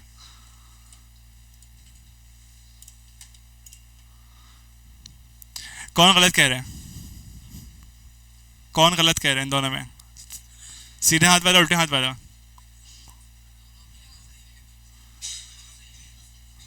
दोनों ठीक है। और दोनों अपनी जगह गलत भी हैं। क्या ये दोनों अपनी जगह गलत हैं? सिंगल पर्सपेक्टिव सोचना, सिंगल पर्सपेक्टिव रखना, अगले बंदे की बात को ना समझने की कोशिश करना और ना समझना बहुत गलत है। यानी अगर एक बंदा घूम के आ जाए दूसरी तरफ, ठीक है, और कहे हाँ यहाँ से साइड सिक्स नज़र आ रहा है, यहाँ से 9 नज़र आ रहा है, बात समझ में आ जाएगी उसको।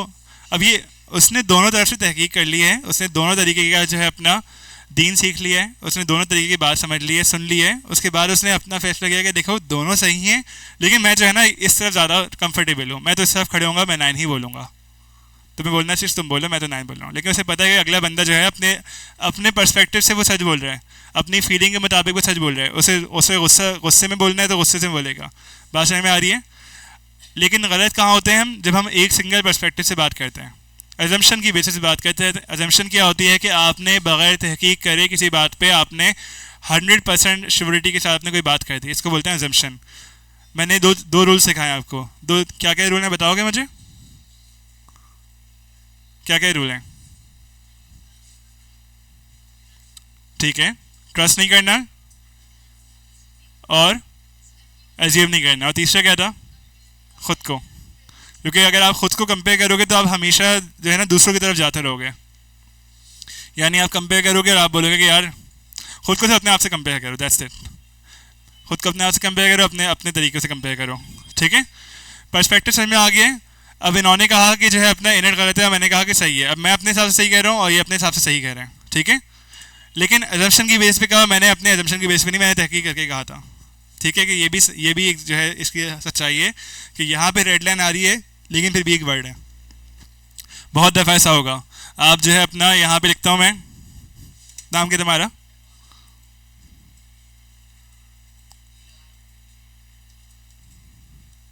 सॉरी, क्या अल्फाज गलत है? तो अगर एक एक सॉफ्टवेयर को इन्फॉर्मेशन नहीं है तो आप उसकी बेसिस पे ये फैसला कर लेंगे कि जो है अपना ये चीज़ गलत है, स्पेलिंग गलत है, ये वर्ड नहीं है, ये इसकी डिक्शनरी में नहीं है। बात समझ में आ रही है कि लफ्ज़ इसकी डिक्शनरी में नहीं है, इसका मतलब ये नहीं कि एग्जिस्ट करता है कि नहीं करता। बात समझ में आ गई है? आपको समझ में आ रही है मैंने क्या बात कही है? थोड़ा सा मुझे समझाओगे थोड़ा सा मैंने क्या कहा है? इसकी डिक्शनरी में नहीं है। कोई भी लफ्ज़ किसी भी चीज़ को हम तहकीक करते हैं कि क्या इसकी सच्चाई है कि नहीं है। मैंने इल्म और खबर में क्या फ़र्क बताया था? नॉलेज और नॉलेज और इन्फॉर्मेशन के अंदर।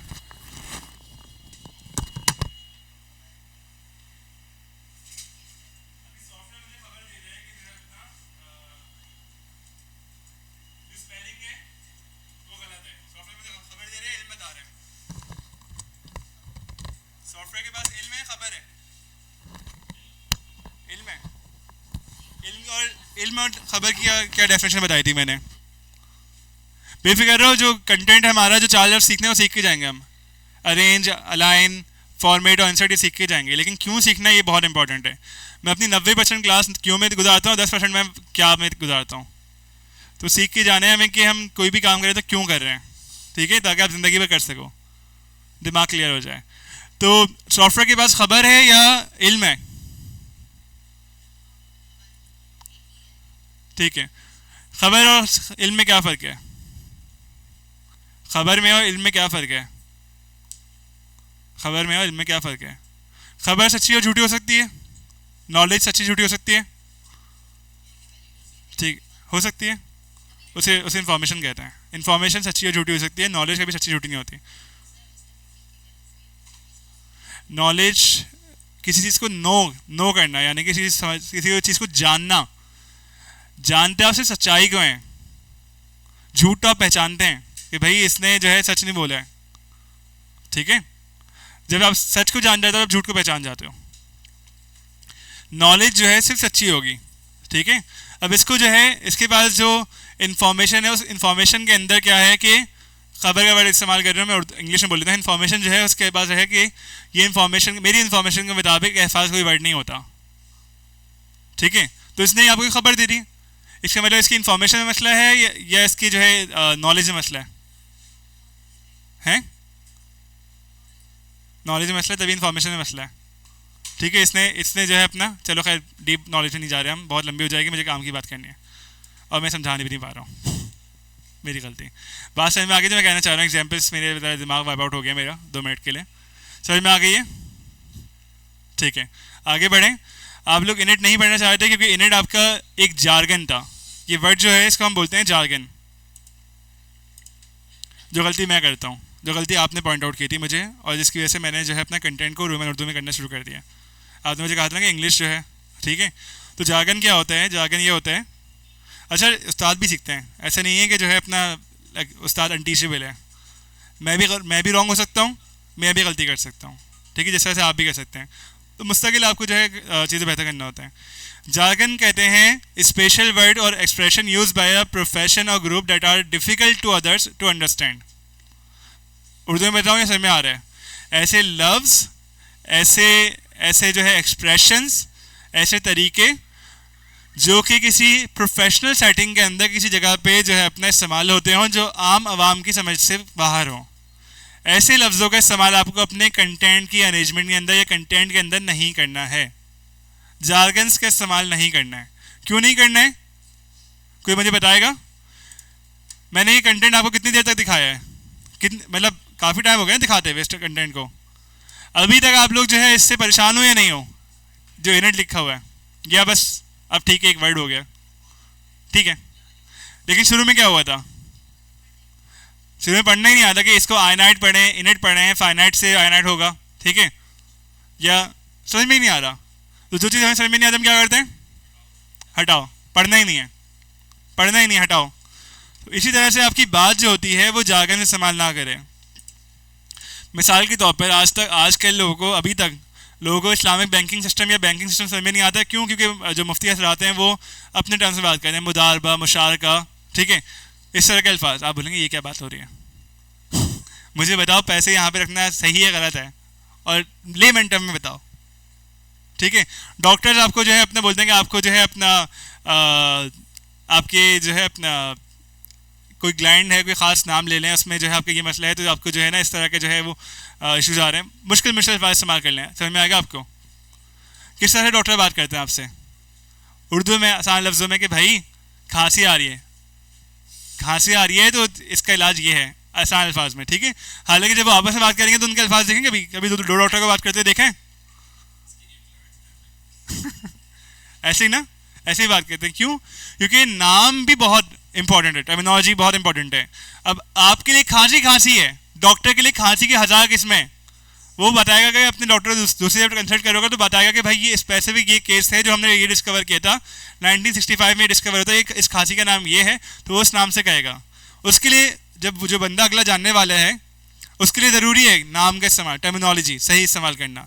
लेकिन जब वो आपसे बात कर रहे हैं तो वो क्या, वो स्पेसिफिक उसके बारे में कहेगा, ठीक है। आपको सार हुआ है, ठीक है, सार क्या होता है?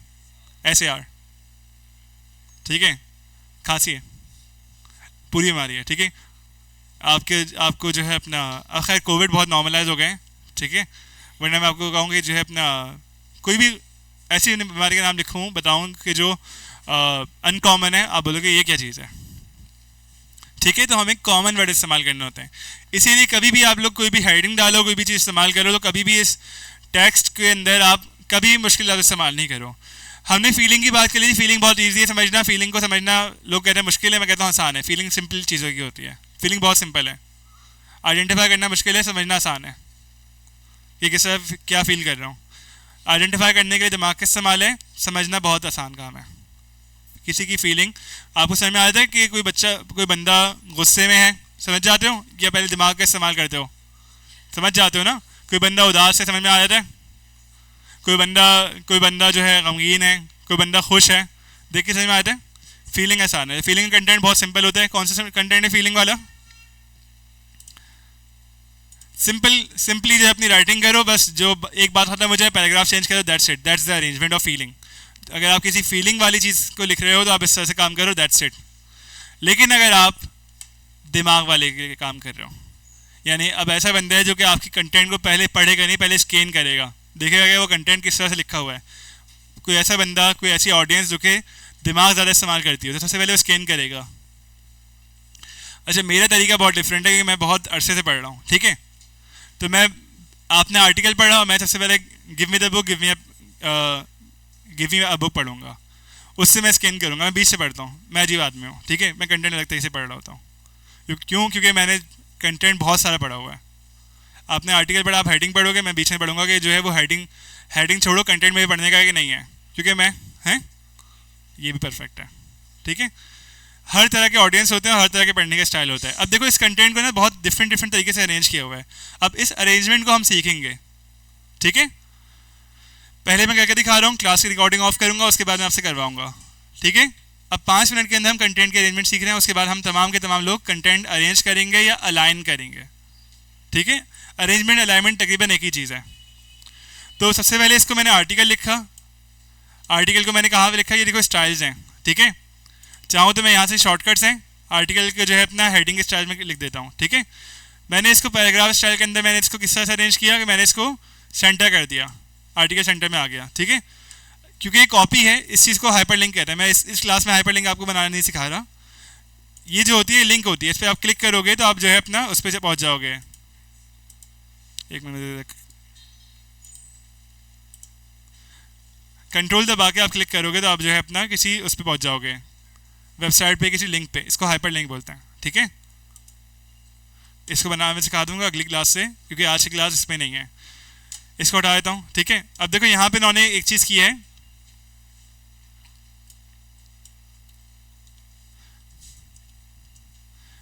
यहाँ लिखा हुआ है डेफिनेट आर्टिकल। डेफिनेट आर्टिकल सीधा लिखा हुआ है, टेढ़ा लिखा हुआ है। देखो ये इसमें और इसमें क्या फ़र्क है। जब मैं इसकी तरफ जा रहा हूँ तो ये टेढ़ा हो रहा है, इटैलिक के अंदर आ रहा है, ठीक है। जब मैं यहाँ पे आ रहा हूँ तो ये सीधा हो रहा है, स्ट्रेट हो रहा है। दिख रहा है, मेरा कर्सर भी चेंज हो रहा है। क्यों चेंज हो रहा है? और इन्होंने इस तरह से अरेंज क्यों किया, इस तरह से इसको लिखा क्यों है? अभी हम अरेंजमेंट की बात करें, फिर हम अलाइनमेंट की बात करेंगे। अलाइनमेंट मैंने इसको किया था, सेंटर लाइन किया, साइड लाइन किया, अलाइनमेंट है। अलाइनमेंट को हम इस अरेंजमेंट के बाद डिस्कस करेंगे, ठीक है। तो ये बताओ कि इटैलिक क्यों लिखा हुआ है? इटैलिक के लिए एक और वर्ड होता है। इटैलिक क्यों लिखा हुआ है? इटैलिक क्या होता है? इटैलिक किसी चीज़ को इटैलिक क्यों करते हैं? ये मतलब ये नहीं है कि हम खूबसूरत बनाने के लिए इटैलिक लिखते हैं। कितने लोग मानते हैं कि हम खूबसूरत बनाने के लिए इटैलिक लिखते हैं? कितने माँ? इसको हम बोलते हैं, इसके लिए एक वर्ड होता है, इसको बोलते हैं हम एम्फेसाइज। किसी बात को हम एम्फेसाइज करें। मीनिंग दिखा देता हूँ, ठीक है। अच्छा, ये अल्फाज सिखाने का मकसद ये है कि जब आप ऑफिस में जाओगे तो ये अल्फाज इस्तेमाल हो रहे होंगे। अब मैं आपको ऑफिस के भी जार्गन सिखा रहा हूँ। यानी आपसे आपका बॉस कहेगा कि भाई जो तुमने बात लिखी हो अच्छी है, लेकिन जो है ना इस पैराग्राफ को एम्फेसाइज कर दो, इस पैराग्राफ की इसको स्ट्रॉन्ग इमोशन के साथ लिखो, तो हम बोल्ड कर देते हैं, ठीक है। एम्फेसाइज क्या है? गिव स्पेशल इंपॉर्टेंस और वैल्यू टू समथिंग, ठीक है। तो उन्होंने कहा कि भाई बाकी सारा आर्टिकल अच्छी बात है, लेकिन ये जो बात लिखी हुई है ना, ये ज़्यादा इंपॉर्टेंट है, एम्फेसाइज कर दी। तो उन्होंने definite articles redirected here from the comedy album see definite articles, ठीक है। इन्होंने इसको एम्फेसाइज कर दिया कि भाई बाद में चीज़ें पढ़ना दूसरी, ये बात मैंने इंपॉर्टेंट लिखी हुई है, ये पहले पढ़ लो, ठीक है। लेकिन तब भी मैंने पहले पढ़ा, क्योंकि इसके अंदर भी जो है ना यहाँ पे ए दी और ए एम्फेसाइज हुआ था। अब इन्हें इसको कलर करने के लिए की ज़रूरत नहीं पड़ी कि मैंने इस जुमले में क्या बात करना चाह रहा हूँ, सॉरी, मैं इस जुमले के अंदर क्या बात करना चाह रहा हूँ, इन दोनों में क्या डिफरेंस दिखाना चाह रहा हूँ। मैंने क्या किया, सिंपली एक लफ्ज़ को मैंने एम्फेसाइज कर दिया, टेढ़ा कर दिया। इससे समझ में आ गया कि इस पूरे जुमले के अंदर जिस वर्ड के बारे में इंपॉर्टेंस है, उस वर्ड का नाम क्या है? The. Give me the book, give me a book, सिर्फ इसके बारे में बात हो रही है। कोई कलर चेंज है? कुछ भी नहीं है। जब आप normal black and white print करते हो तो उस वक्त कलर नहीं आ रहा होता है। उसमें किस तरह से हाईलाइट करते हैं? दो तरीके हैं, ये तो इटैलिक वे में हम लिखेंगे या तो हम स्ट्रॉन्ग में लिख देंगे। यहाँ पे स्ट्रॉन्ग भी आ जाएगा। यहाँ देखो, यहाँ पे इन्होंने अब इसी बात को स्ट्रॉन्ग वे में समझाने के लिए दी लिखा है और यहाँ भी दी लिखा हुआ है, लेकिन क्या किया हुआ है कि बोल्ड किया हुआ है। पूरा जुमला सबसे पहले हम एम्फेसाइज करते हैं, अगर पूरा जुमला एम्फेसाइज हो तो उसके अंदर हम बोल्ड कर देते हैं। समझ में आ रही है? तो ये बेसिक एक तरीका है लिखने का, अपने कंटेंट को अरेंज करने का, ताकि अगर वो प्रिंट आउट फॉर्म में भी हो, ब्लैक एंड वाइट फॉर्म में भी हो, तब भी आपको समझ में आ जाए कि कंटेंट के अंदर किन बातों को अहमियत दी गई है। क्लियर हो गया? ठीक है। अब इन्होंने जिस हिसाब से जो है अपना नंबर 1 लिखा हुआ है, 2 लिखा हुआ है, ठीक है, किस तरह से लिखा हुआ है इन्होंने? क्या आपको लगता है कि इन्होंने टाइप किया होगा 1 और 2?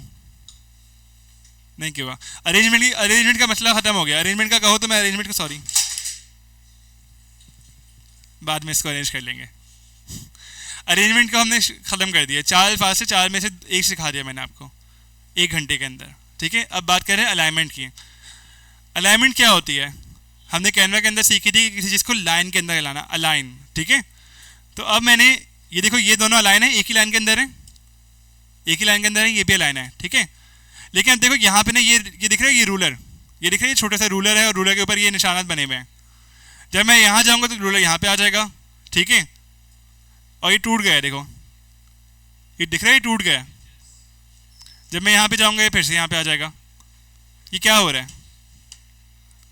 ये क्या हो रहा है? ये कुछ नज़र आ रहा है? जब मैं इधर जा रहा हूँ तो ये रूलर, ये दिख रहा है, छोटा सा दिख रहा है, नहीं नज़र आ रहा? नज़र आ रहा है ना? ये आगे और पीछे आ रहा है। अब इसको छेड़ के देखें कि इससे क्या हो रहा है। मैंने इसको छेड़ा, ठीक है, अब क्या हो रहा है? अलाइनमेंट आउट हो रही है। गाड़ी के अलाइनमेंट, बाइक के अलाइनमेंट, व्हील के अलाइनमेंट, लाइन से बाहर जा रहा है, ठीक है। और मैं अब इसको छेड़ता हूँ, ठीक है। अब क्या हो रहा है? वेट, अब क्या हो रहा है? वाइट वाला जो है आगे पीछे, 1 जो है लिखा है वो आगे पीछे हो रहा है, ठीक है। ये बेसिकली रूलर कंट्रोल करते हैं आपके पेज को। हम इसको पहले छेड़ देते हैं, अब नहीं छेड़ते हैं। अब ये चीज़ें ऑटोमेट हो गई हैं, लेकिन इसके बारे में पता होना ज़रूरी है, ठीक है। अब ये चीज़ें ऑटोमेट है। अगर मुझे अब इसको छेड़ना है तो मैं अपने लेआउट के अंदर छेड़ दूंगा कि मुझे पेज के जो है अपना पेज का जो मार्जिन है वो कम ज़्यादा करना है, ठीक है। नैरो करूँगा तो अलाइनमेंट खुद ब खुद जो है ना क्या होगी कि ये बढ़ जाएगी। अब देखो यहाँ ये है 16.5 पे और यहाँ पे ये कितना है, ये 0 पे है, ठीक है। लेकिन मैं अगर इसको करूँगा नैरो तो क्या हो जाएगा कि ये 0.5 पे था, 0 पे अब 0 पे आया, ठीक है। ये यहाँ पे 0.5 पे आ गया, 0 पे आ गया बिल्कुल। और यहाँ पे आ गया कितने पे? 18.5 पे, खुद ब खुद अलाइन हो गया। तो अब जो है हम क्या करते हैं कि हम पेज को जो है इससे नहीं छेड़ते, लेकिन इसके बारे में पता होना चाहिए। यानी किसी चीज़ को अगर आपको अलाइन करना है, मैं एक्सरसाइज दे दूंगा इसकी भी ना, ताकि आप लोगों को इसके बारे में पता लग जाए तो आप कर सको। क्लियर हो गया? अरेंजमेंट समझ में आ गई थी? अरेंजमेंट से सवाल करूँगा मैं। अरेंजमेंट समझ में आ गई है? अरेंजमेंट समझ में आ गई है आपको? अलाइनमेंट के बाद साथ साथ अरेंजमेंट करनी है, इसलिए दोनों लफ्ज़ एक साथ सिखाए थे। क्लियर है? लेआउट चेंज कर देना फिर से। मार्जिन को मैं कर देता हूँ अपना वाइड। अब देखो ये शुरू कहाँ से हो रहा है? ये यहाँ से बिल्कुल 0 इसका यहाँ से है, ठीक है। और 11 पे जाकर ख़त्म हो रहा है, दिख रहे हैं? ये तमाम अरेंजमेंट हम कंटेंट के हिसाब से कहते हैं। कंटेंट किस तरह का है? अगर मैं कोई शायरी लिख रहा हूँ तो मैं किस तरह लिखूँगा? अगर मैं मतलब पोइट्री लिख रहा हूँ, वाइड में लेकर जाऊँगा। यानी कि शायरी में हम फोकस करवाते हैं कि सामने जो बीच का कंटेंट है वो है। क्योंकि शायरी में क्या होता है, शायरी में आप नज़म और नसर में फ़र्क पता है? शायरी के अंदर क्या होता है कि आपका जितना भी पूरा पैराग्राफ है वो क्लोज होकर, वो समराइज होकर आपके एक लाइन के अंदर आ जाता है। ऐसे ही शायरी में ऐसे ही है या नहीं है? तो हम क्या करते हैं, बोलते हैं कि भाई फोकस करो वाइड। तो उसका अरेंजमेंट का तरीका क्या है कि हम इस तरह से लिखते हैं शायरी वाइड, उसमें पोइट्री।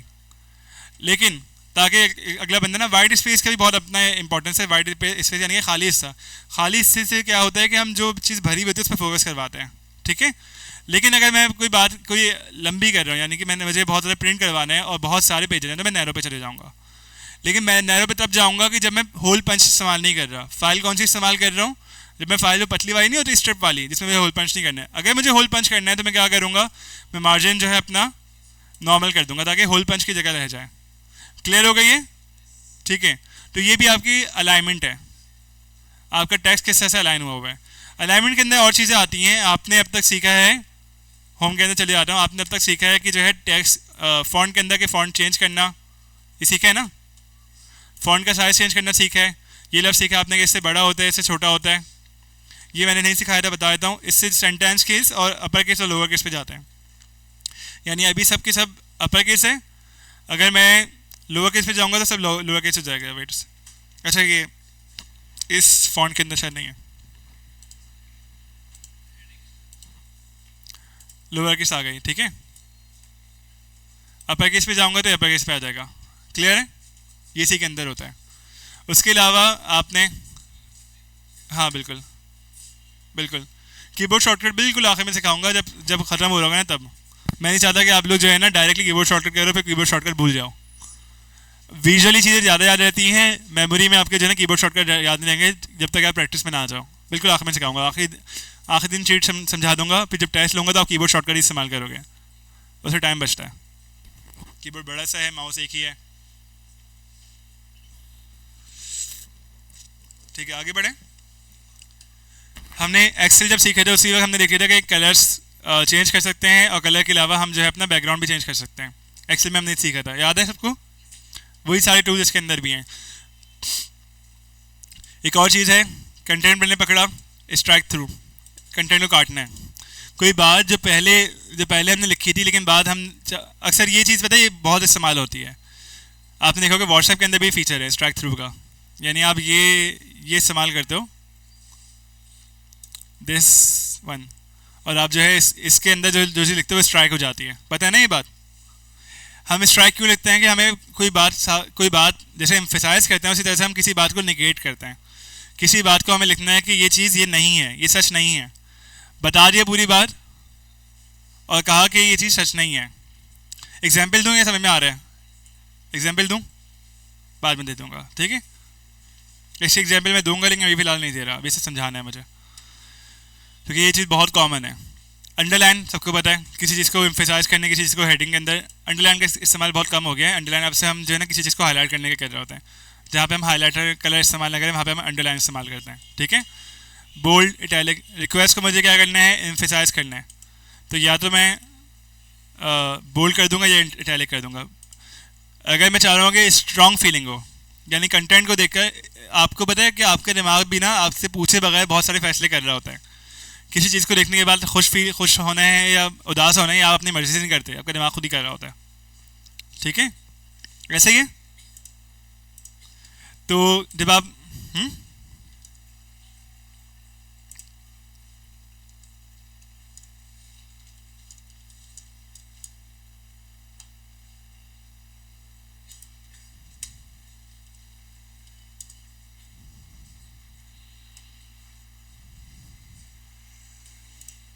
ये मैंने करवाया था, दिखाया था।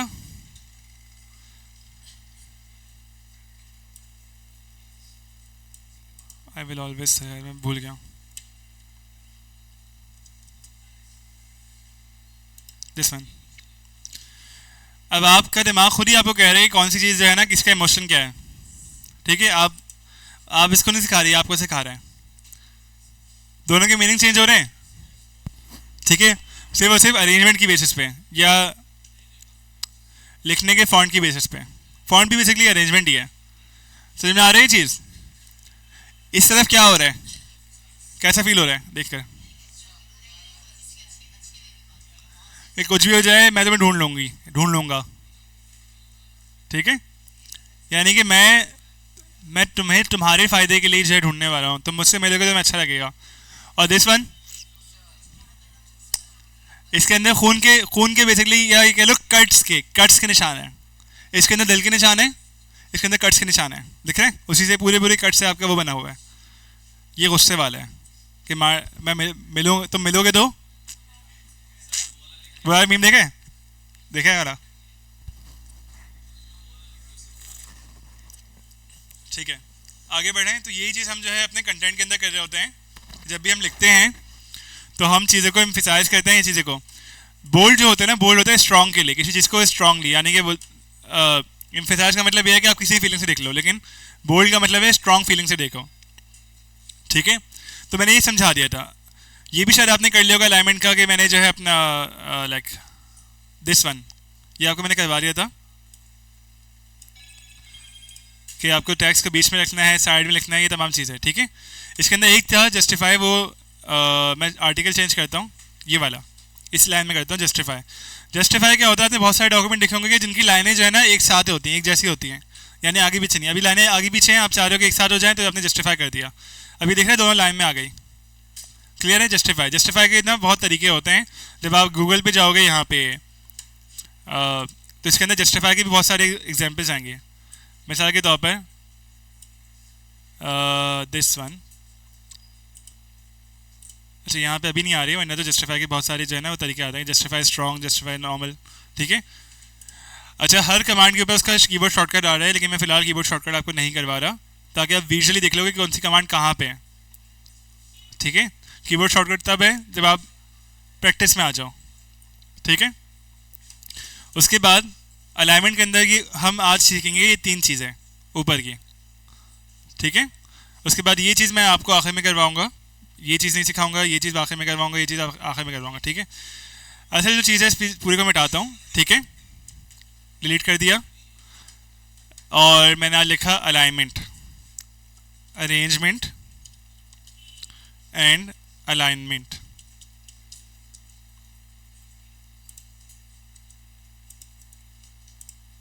ठीक है, अभी ये मेरे ख़त्म होने के बाद लाइक 5 मिनट के बाद आप लोगों को एक्सरसाइज करनी है, फिर आप लोग अरेंज करके दिखाओगे। ठीक है, और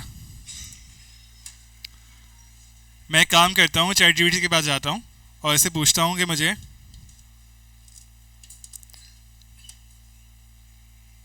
send me an example text and align so I could practice alignment.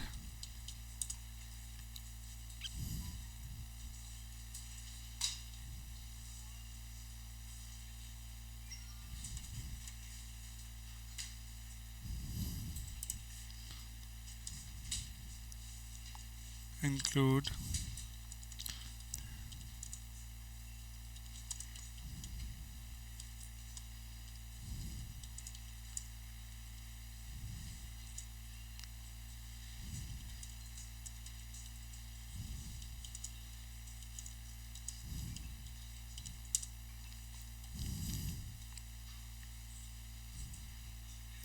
अच्छा अभी देखो ये जो है ना टैक्स अलाइन करके मुझे भेज रहा है। ठीक है, ये एक डेली रूटीन है। आप लोगों में डेली रूटीन के बारे में कह दूंगा कि आप डेली रूटीन को अलाइन करो। ठीक है, ये बहुत अच्छे एग्जाम्पल इसने दिया मुझे, इसकी मैं प्रैक्टिस ज़्यादा करके नहीं आता तो मैंने इससे पूछ लिया। ठीक है, ये मैंने कॉपी किया।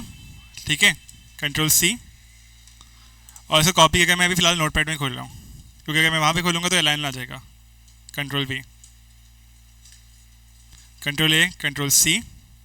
ठीक है, अब मैं यहाँ पे डालूंगा तो ये इस तरह से आ गया, टेक्स्ट अलाइन नहीं है। अब इस तरह से या तो आप पोएम लिखते हो या तो आप क्या लिखते हो, आप पोएम लिखते हो या शायरी भी पोएम ही कहते हैं, खैर आप शायरी लिखते हो इस तरह से सेंटर में ना। अलाइनमेंट इसकी सही नहीं है। अगर मुझे इसे डेली रूटीन की तरह लिखना है तो मैं क्या करूँगा, सबसे पहले पूरे को सेलेक्ट करूँगा और इसको मैं जो है अपना बोल्ड से हटा दूंगा, कि बोल्ड से मेरी हेडिंग होना चाहिए। अगर आप वर्ड इस्तेमाल करो तो शॉर्टकट यहाँ पे, लेकिन मैं फिलहाल शॉर्टकट से इस्तेमाल नहीं करवा रहा। मैं कहूँगा आप डायरेक्टली यहाँ पे जाओ, अलाइनमेंट पे चले जाओ। अलाइनमेंट सारी साइड में आ गई। ठीक है, अब मैंने इसको मैंने बोल्ड किया, कंट्रोल बी से बोल्ड कर रहा हूँ फिलहाल, क्योंकि आपको सिखा चुका हूँ। बोल्ड किया, फिर नंबर 1 को जो है ना, अब यहाँ पे देखो मैं नंबरिंग करूँगा। नंबरिंग का 2 तरीके हैं। नंबर 1 तो मैं यहाँ से कर लूँ, ठीक है, इधर से नंबरिंग के तरीके हैं, दिख रहे हैं ये नंबर के तरीके, ए बी सी डी, ये सब कुछ अलाइनमेंट है, टेक्स्ट के अलाइनमेंट। और दूसरा तरीका इसका शॉर्टकट है। शॉर्टकट में इसलिए सिखा रहा हूँ कि अब शॉर्टकट ही ज़्यादा इस्तेमाल होता है। 1 लिखा, डॉट लिखा, 1 डॉट, खुद बहुत अलाइन हो जाएगा। अब अलाइनमेंट का फ़ायदा क्या है कि अगर मैं, अच्छा देख रहे हो ये आगे हो गया खुद ही, ऑटो अलाइनमेंट हो रही है।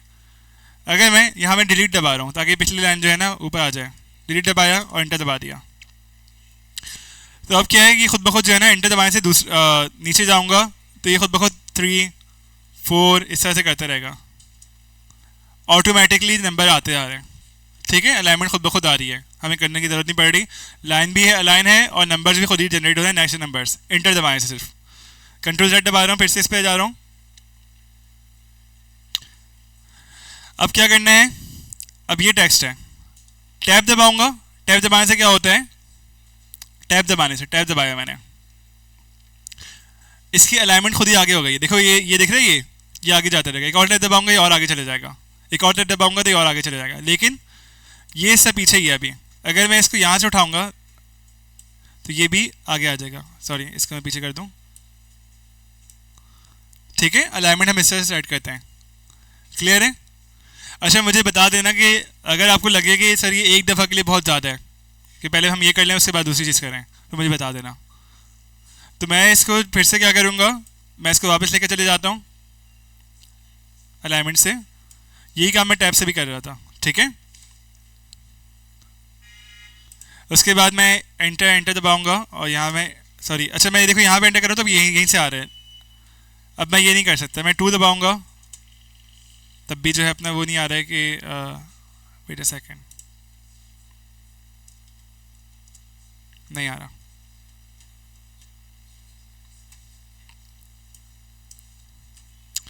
यहाँ पे नहीं आ रहा, क्यों? क्योंकि हमने अलाइनमेंट चेंज कर दिया है। तो मैं फिर से क्या करूँगा, पॉइंटर, सॉरी वेट, मैंने इसको असल में इसको छेड़ा था, इस वजह से ये मसला कर रहा है। ठीक है, 1.0, ठीक है, ये आ गया। उसके बाद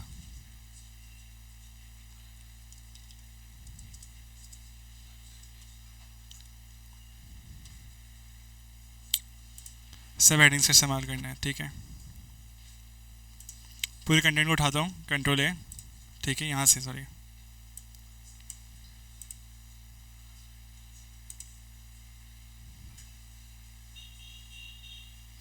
अच्छा देखो, आपने ये चीज़ देखोगे मैथ्स के अंदर देखोगे 1.1 1.1.2 इस तरह से, तो ये भी अलाइनमेंट है कि हम किस टॉपिक के अंदर हैं उसके बारे में बता देते हैं।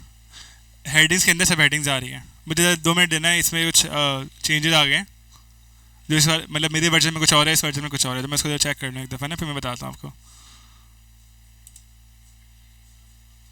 No, it's not working.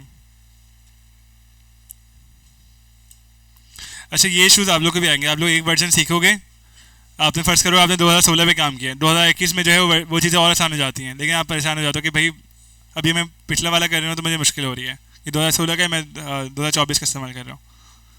तो मैं देख लेता हूँ कि इसमें किस तरह से हो रहा है।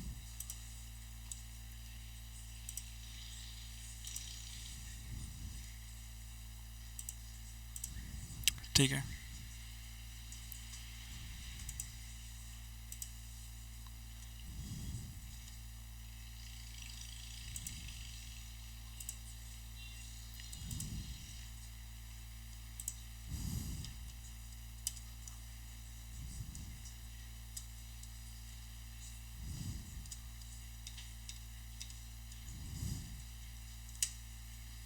ठीक है। अच्छा, अब देखो हुआ क्या था कि मैंने जो है ना टैक्स पहले लिखा, ठीक है, और उसके बाद में एडिट कर रहा हूँ।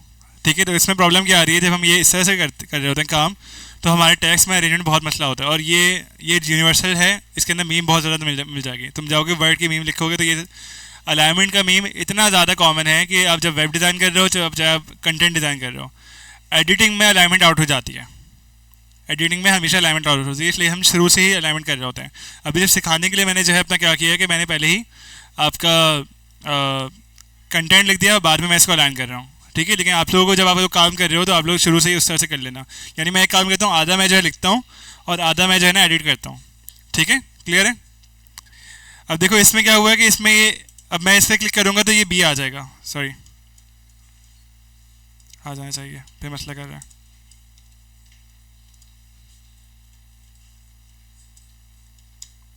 अब देखो ये अलाइनमेंट का मसला। ठीक है, क्योंकि मैंने नीचे वाला एडिट कर लिया है, नीचे वाला मैंने पहले से एडिट कर लिया, तो अब ये नीचे वाले के तरीके से जा रहे हैं। जो मैं आखिरी चीज़ करूँगा ये उस तरीके से जाएगा। तो ये मसला आप लोगों को भी आएगा जब आप लोग एडिटिंग करोगे डॉक्यूमेंट में, ये मसला बहुत ज़्यादा आता है ट्रबल शूटिंग का। शुरू से लिखूंगा तो मसला नहीं आएगा। तो मैं इसलिए क्या कर रहा हूँ, इसकी ट्रिक क्या है कि एक अल्फाज को जो है बीच में से काटा और बी बना दिया, ठीक है। उसके बाद मैं C D E F G करते रहूँगा। क्लियर है? इसी के अंदर सब कैटेगरी अगर आपको चाहिए तो आप क्या करोगे, सिंपली आप टैब दबाया, सॉरी एंटर किया, अब इस टैब के बाद एक और डबल टैब दबा दोगे, ठीक है। फिर से मैं इस पर जाऊँगा, कोई लफ्ज़ लिख देता हूँ पहले, ठीक है। और अब मैं जो है अपना, तो अब देखो ये इसके अंदर भी आ गई। क्लियर है? लिखने के बहुत सारे तरीके हैं। मैं इसको अगर चाहूँ तो इस पूरे को यहाँ से यहाँ तक मैं इसको कर दूँ कि ये इस तरह से लाइन नहीं हो बल्कि इस तरह से लाइन हो। दिख रहे हैं? सारे पॉइंटर्स चेंज हो रहे हैं।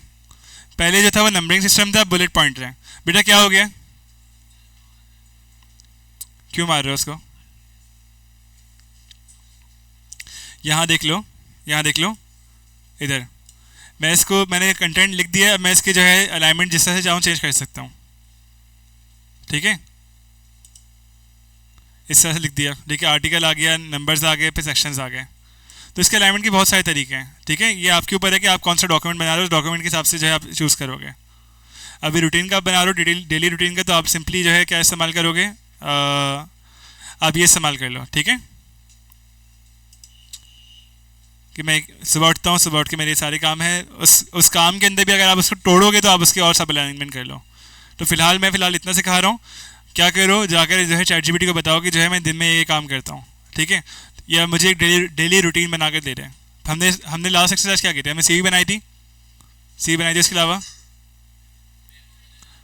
मेमो बनाया है, फंड रेजिंग प्रपोजल बनाया है, उसको मैं चेक करूँगा। अभी मैं आपसे गलतियाँ निकालूंगा आप लोगों की। तो अभी जाकर आपको क्या करना है, अपने डेली रूटीन बनाना है। डेली रूटीन में क्या करोगे, डिलीट हो गई, किसने की? चलो मैं देखता हूँ, सकता है कि तुम्हारा अकाउंट मैंने डिलीट कर दिया, वापस आ जाएगा, मसला नहीं है। पॉसिबल है। तुम्हारा अपना नाम से था, तलहा के नाम से था, मैं देखता हूँ। अच्छा मैं फिर से एक और दफ़ा सिखा रहा हूँ क्योंकि मुझे अब ये वीडियो अपलोड करनी है।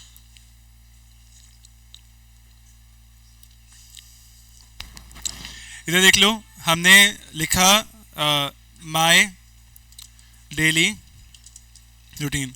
अच्छा मेरी प्रैक्टिस ये है कि मैं पहले लिख देता हूँ, उसके बाद मैं अरेंज करता हूँ, ठीक है। मैं भी पहले लिखता हूँ, बाद में अरेंज कर रहा होता हूँ। एडिटिंग नहीं कर रहा होता, अरेंज कर रहा होता हूँ। यानी पहले ऊपर से करना शुरू करूँगा, एडिटिंग में आप बीच में ऊपर नीचे कर रहे होते हो, ठीक है। अरेंजमेंट में बाद में करूँगा। तो मैं लिख दिया मॉर्निंग, ठीक है। उसके बाद मैं लिखा इवनिंग, या मॉर्निंग से पहले मैं लिख देता हूँ नून, इवनिंग और फिर नाइट, ठीक है। ये सब कुछ लिख दिया मैंने। अब मैं मॉर्निंग के अंदर जो है अपना इसे मॉर्निंग के अंदर गया टैब दबा दूंगा, ठीक है। टैब दबा के लिखूंगा, अच्छा जूम कर दूँ मैं, टैब दबाऊंगा, लिख दूंगा कि आई वेकअप, वेकअप का जो है अपना लिख दूंगा कि यहाँ पे, अच्छा वेकअप के अंदर कोई डेफिनेशन नहीं है। आई यहाँ पे लिख देता हूँ प्रेयर्स, ठीक है। प्रेयर्स के अंदर जो है ना मेरा पूरा पैटर्न आ जाएगा कि मैं पहले क्या पढ़ता हूँ फिर क्या बाद में, इस तरह से। अब क्या हो गया, प्रेयर्स आ गए। प्रेयर्स के अंदर मैं थोड़ा सा वो कर दूँगा कि पहले मैं जो है अपना वज़ाइफ पढ़ लिए, दैन मैं जो है अपना नमाज का टाइम हुआ नमाज़ पढ़ ली, ये तमाम चीज़ें। अब देखो मैंने इसको पहले से लिख दिया अरेंज कर कर, नंबर्स नहीं डाले मैंने। अब मैं क्या करूँगा, इसको पूरी को सिलेक्ट करूँगा और मैं यहाँ पे सिंपली एक बटन दबा दूँगा, दिस वन, ऑटो अरेंज हो गया। मैंने सिर्फ क्या किया था, टैब दबा दिए थे और मैंने बीच में अपने डॉक्यूमेंट को एडिट भी किया। मैंने पहले मॉर्निंग इवनिंग और नाइट लिखा था, मैं बीच में नोट भी डाल दिया। तो आप लोग इस तरह से करो, अपना डेली रूटीन बनाना शुरू करो, दैट्स इट। ये क्लास से आज की पूरी है अरेंजमेंट अलाइनमेंट में। ये कर लोगे तो मैं दो चीज़ें और सिखाने, इंसर्ट एंड फॉर्मेट, ठीक है। अगर ये जल्दी कर लोगे तो मैं इंसर्ट एंड फॉर्मेट आज सिखा दूंगा, वरना कल सिखा दूंगा, क्योंकि कल मुझे आपको फॉर्म बनाना सिखाना है। इस तरह से अपना डेली रूटीन बता दो, ठीक है। अलाइनमेंट सीख जाओगे, जाओ। ये असाइनमेंट है, अभी करना है। डेली रूटीन का असाइनमेंट है, अभी करना है, रात में जमा करवा देना, अभी के अभी जमा करवा दो। क्लास की रिकॉर्डिंग मैं अपलोड कर रहा हूँ,